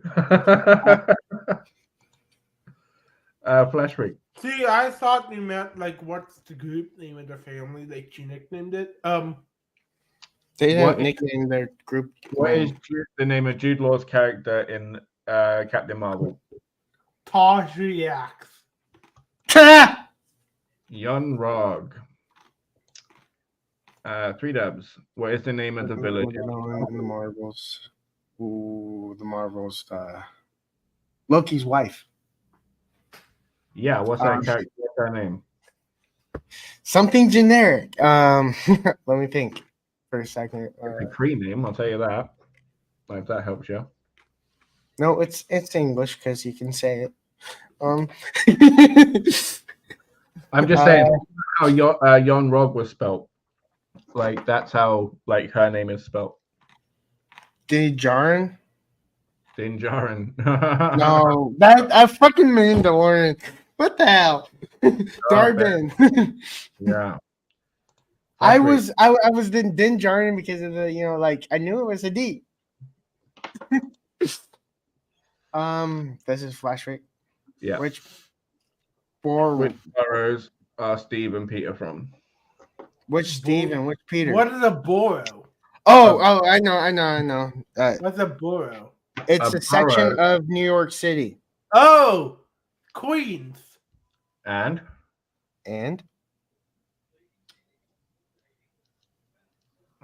What do you mean and? Well, there's 2. Are you gonna say you don't know? I'm gonna say Queens and goddamn. Oh my god. Queens and I'm waiting. Fucking Brooklyn. I don't know. Fucking yes. Lucky bastard. What?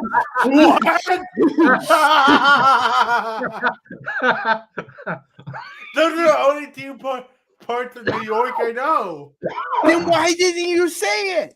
I did. I said Queens and Brooklyn. No, you said Queens, and you're like, Yeah, because I was thinking about my trip to New York. Okay. Oh my god. What is the full name of Jane and Darcy's coworker? Oh shit! Yeah, fuck. He's the guy that they kissed. Yeah. Been in multiple movies.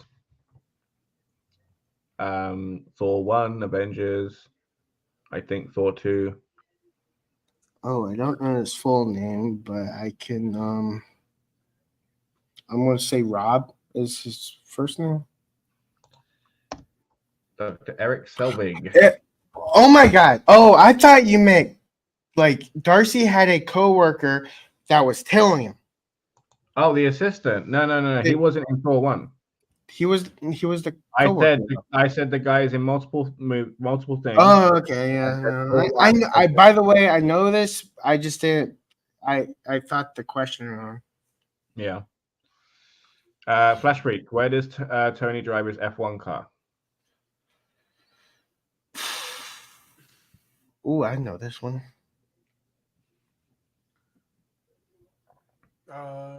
To Los Angeles. I don't know. Washington D.C. Monaco in the Grand Prix. Oh, F1. Oh yeah, I was thinking Iron Man 2. Literally the first car. Which city was Shang-Chi working in?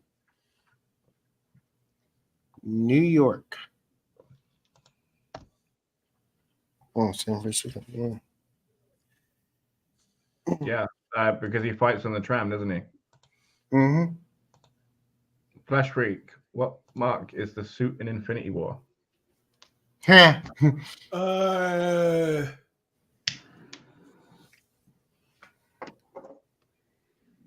48. Mark 3, because he starts over again. Okay, I thought it was 48. Well, he does start over again if you remember. No, Iron because Man 3. Iron Man 3, he did the clean protocol. Yeah, so he had did. to start over. No, because what I said was I was like, oh, Mark 43 was the Iron Man 3 one. Alex.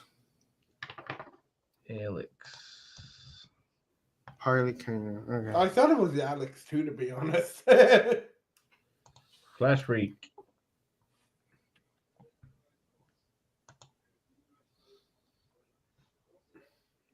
Ireland. I don't know. That place kind of looked like Ireland. Norway. I actually went to Norway. It was very nice.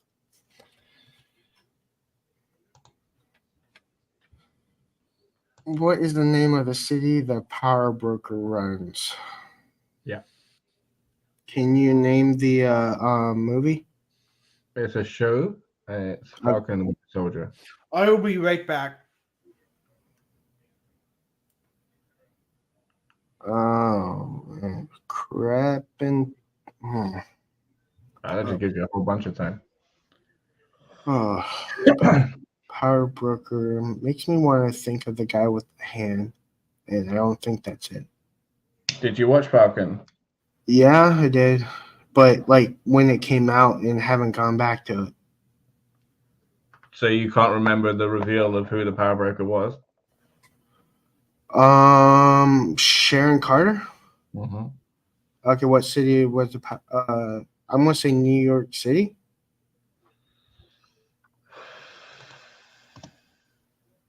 Margin. Yeah, I would. If I even knew that, I couldn't pronounce it. Madripoor. They were in Madripoor, which is a place that like Wolverine has frequented a lot as well. Flash Freak. What is the name of the glasses bequeathed to Peter? Times 2 point. If you say the whole thing, what is the name?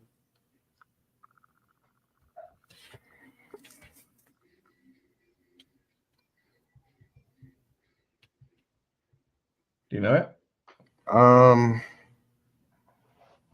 I know the name of the person that's on The Voice, but I don't think that's what you want. No. No, because the glasses themselves had a specific name. The All-Seeing Eye. I'm joking. He's just sat there in a quick Google. He's muted too. So that I was just having like a really, really long fart.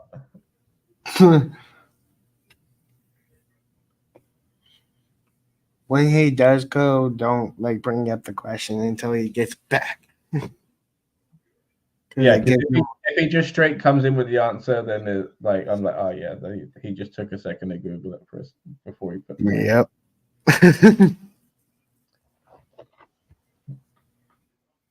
And I went on camera because I wanted to be on camera. Yeah. I'm always trustworthy. I don't cheat. But yeah, the other day, like I had a spliff. Like I watched one Echo, right? And then like I was just super high, and I was just like, I'll watch the rest tomorrow. No, you have to go back and watch episode 1 because it feels more.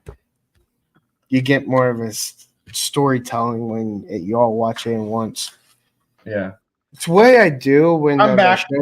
The show's over. I will literally go back and watch it over again, and then like the thing is like when I'm watching something, especially if I'm alone, like rewind, rewind, start, yes, rewind, start.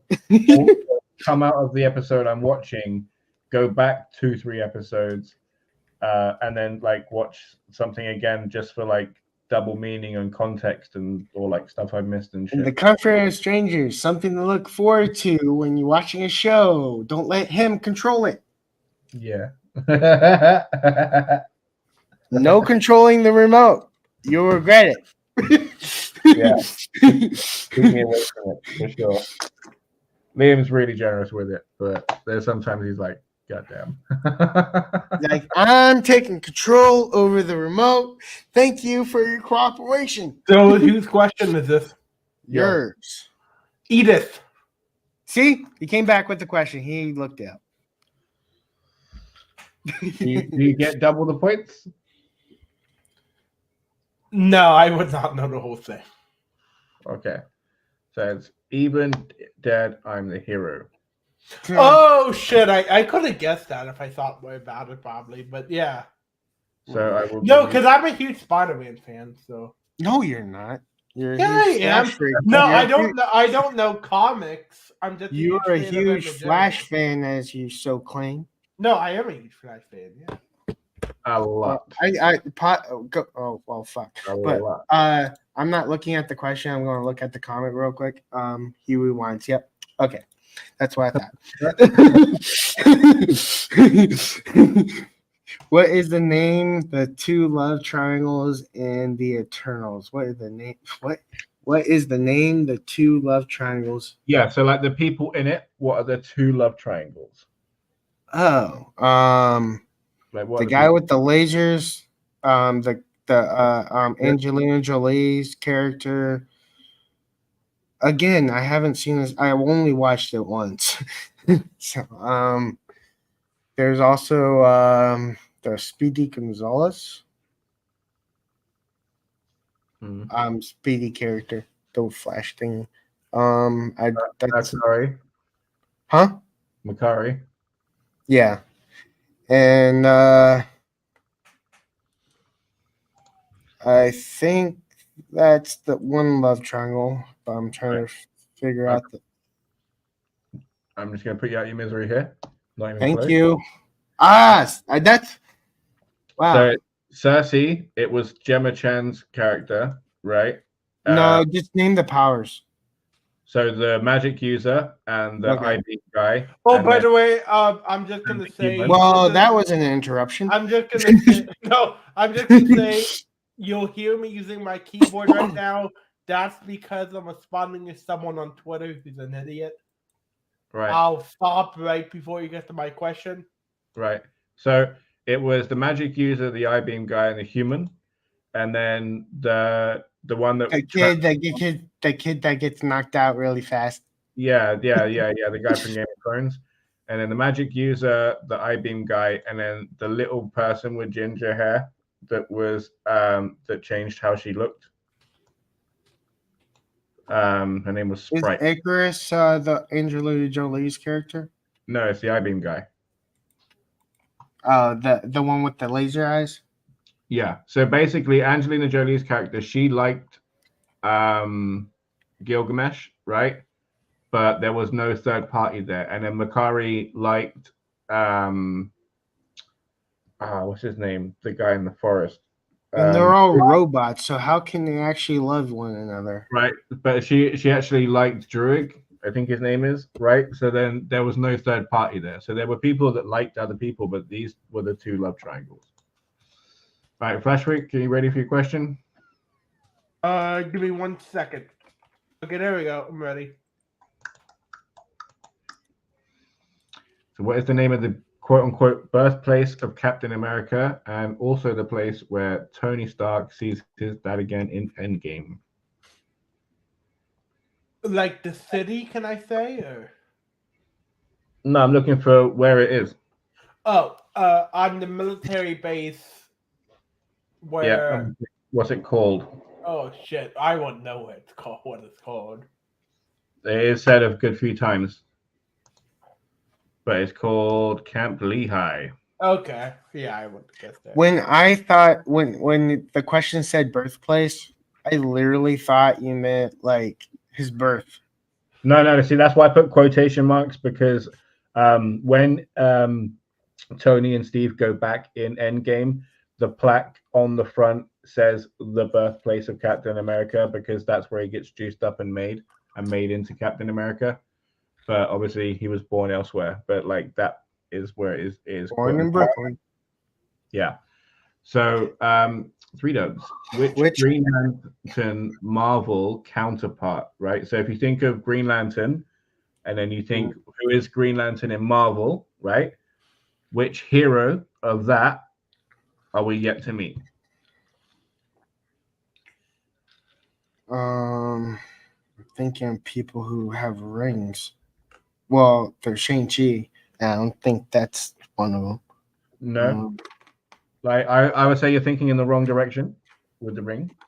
Well, you said Green Lantern Marvel counterpart, meaning they have similar powers. This question is a bit ambiguous, so I will help out a little bit. When you think of Green Lantern with 2 words, what do you think? Green and ring.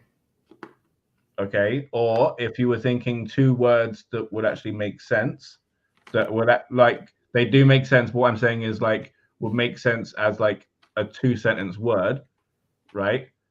What would you say? What would you define him as? World Protector. Or or keep going. I'm thinking Captain Marvel. Yeah, that's what I was thinking too. Okay, so if I said Space Cop, that's basically Captain Marvel. Yeah, that's right. Yeah. Okay, all right. It was Nova. Oh, that okay. That makes. Oh, you mean a bunch of people? But Nova is like one guy, right? The only Nova I know is from Ultimate Spider-Man. I literally thought the Nova Corps was in Nova Corps. I personally think Drake Bell did a great job voicing Spider-Man. I'm gonna be honest. You're right, but then sometimes like it does get like boiled down to like one guy, if I'm not mistaken. Like there's one sole survivor or some shit sometimes. Yeah, and she died. She was the head honcho of Nova Corps, and she. Yeah, no. But like, there's still like a powerful Nova we are supposed to have to meet. Like there is a hero. Well, I totally missed it. Yeah. Right. So yeah. Anyway. Next. Oh, we did see Nova Corps. Yes, we did. What is the name of Gamora's? Good luck, Flash Ray. Good luck. Guardians. I don't know. No.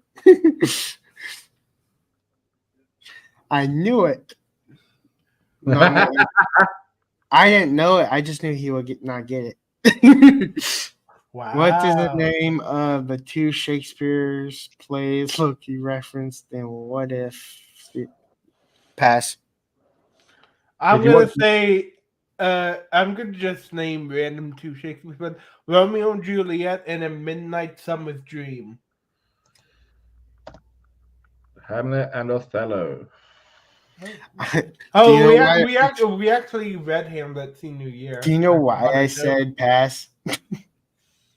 Well, Loki was doing Hamlet when Captain Carter arrived, and then when he was trying to woo the I lady. haven't seen What If. That's the reason why I passed. He was trying to woo the ladies with Othello. So I literally have not seen What If, so that's why I said pass. Flash Freak.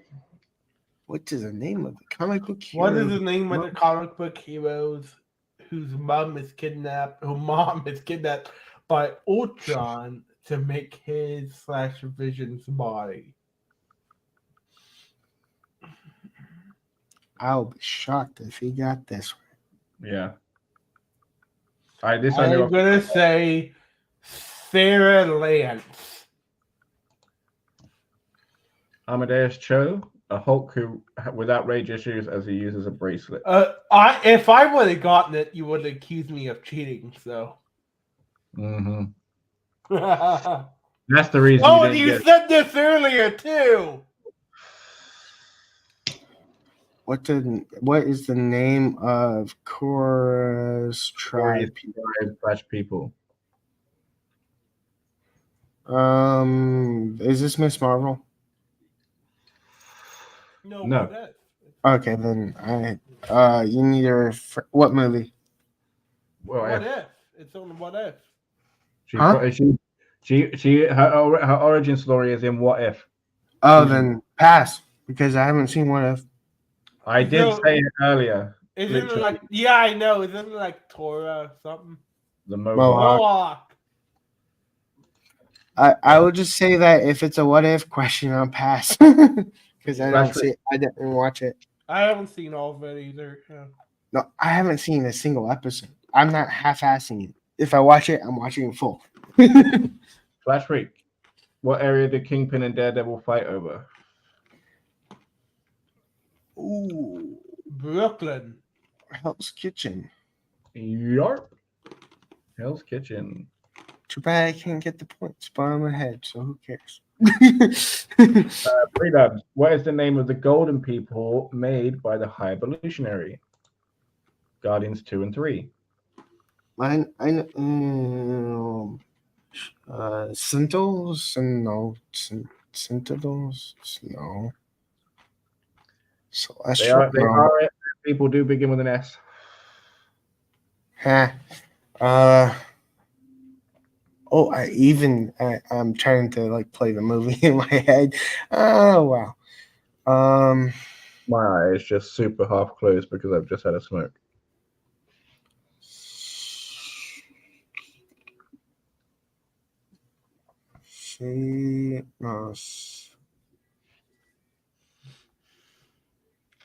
Sicarians? Nope. Sovereign. No. Flash Freak. Who sold out the Guardians location in Guardians 2 to the Sovereign? I haven't seen this movie since it came out, so you have to stop yourself. I heard it. I saw Guardians 2, but in movie theaters. And that was the time. No, I'll say who sold out the Guardians. That was the movie theater because it was a fucking awesome movie. Box office. Or technically Disney, because they own MCU. So they technically sold out. Or technically the audience did, because they bought the tickets to sell it out. Taser face. Yeah, see, with all seriousness, did you go to the mirror and say, with all seriousness, you know what would be a kick-ass name? No, because to be honest, I don't even remember the plot of Guardians 2. I remember Groot was the father. The father was the plot. How could you forget? Okay, yeah, I remember that part, but I don't remember much else from that movie. I don't know if that's good a memory. Oh, I have my turn. Name the two of the three actors that joined Matt Damon on the new Asgard. Name the two of the three actors to join Matt Damon on the new Asgard. Liam Hemsworth is one.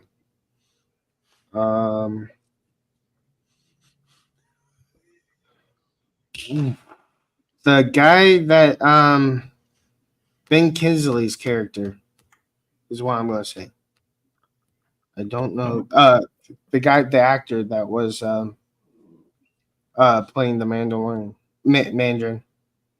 Ben Kingsley. No. No, But I but, know Liam Hemsworth is one. That was lucky. That would have been amazing. And it was Luke Hemsworth, Melissa McCarthy, and Sam Neill, the guy from Jurassic Park. Oh. He played Odin. Well, I knew it was a Hemsworth, so bleh. and I was close with the L. Luke and Liam. I went with Liam because I know him. You know, your friend. Everyone forgets poor Luke. Sorry. What comic book hero is referenced in Endgame when Steve spies on Peggy? Yeah. See, at that time, I wasn't even close to being an influencer, so I wouldn't have known. I just sorry again. So pass. Captain Britain. Okay. Yeah, because at that time, the only comic book influencer I knew was Can Peggy. you name Team Cap? Of course. Isn't it Team Cap? No. I'm gonna it's myself. Sorry. Captain America. There is nope, not that one. Ant-Man, Falcon, Hawkeye.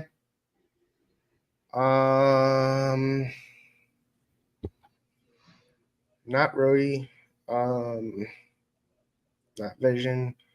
Wanda Maximoff. Stop thinking out loud. You might give him answers. Well, it's you said that if I get it wrong. Dude, trust me, it's not gonna. He's not gonna give me an answer. Even if he did, I wouldn't say it just out of fear. Oh my gosh. Okay, so I'm gonna have to start over. Captain America, Ant-Man, Falcon, Wanda Maximoff, Winter Soldier. Yeah, and you already said Hawkeye. Okay. See, I thought you meant what's like a team name for him other than Team Cap. I didn't think you meant who's on the team. Right. And then I might have gotten that. This is why You might have been okay. Yeah. The only time I saw Civil War was in theaters, and I think I maybe saw it one time on my family's TV. Stop doodling. Just say. So obviously Spider-Man, right? Black Widow. Is Black Panther on Captain America's or Iron Man's? I'm not gonna say Black Panther because I think more percent of me is saying you're on Team Cap. So Spider-Man, Black Widow, Hulk wasn't there, so obviously he can't be on either team. I don't know. Perhaps. Okay. Other than that. Can I go? Yeah. Okay. Fuck yeah. Okay. Iron Man. You got Black Panther. You got Black Widow. You got Vision. You got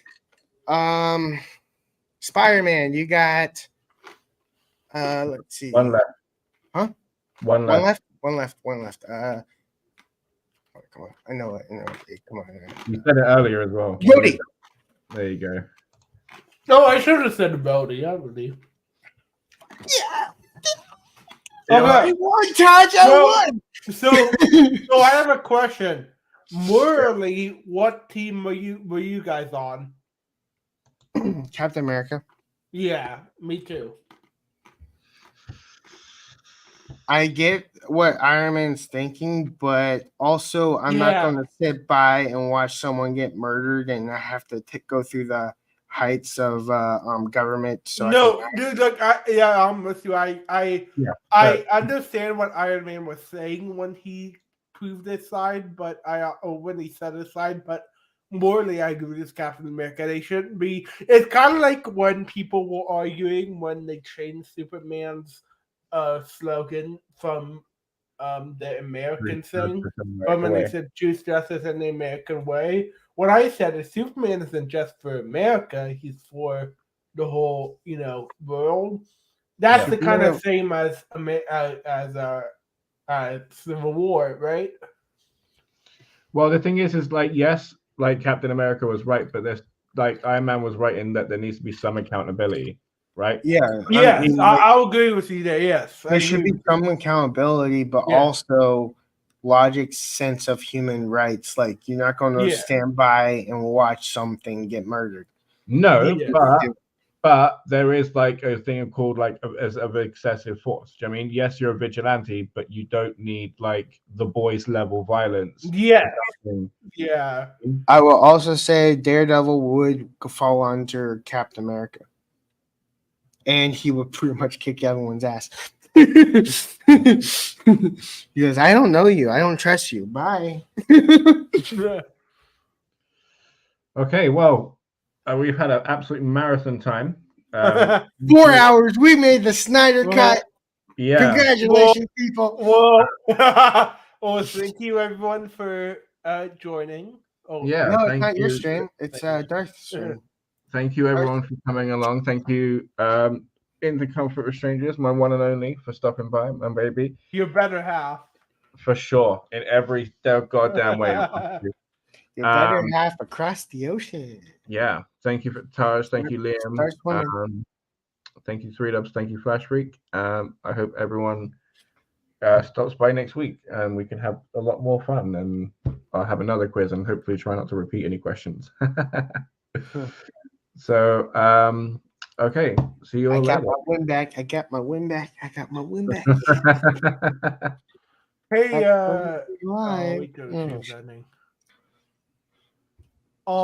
thank you. Thank you. I'm glad to be here. I will be here every week as long as Robert lets me. I'm here every single day from morning to dusk.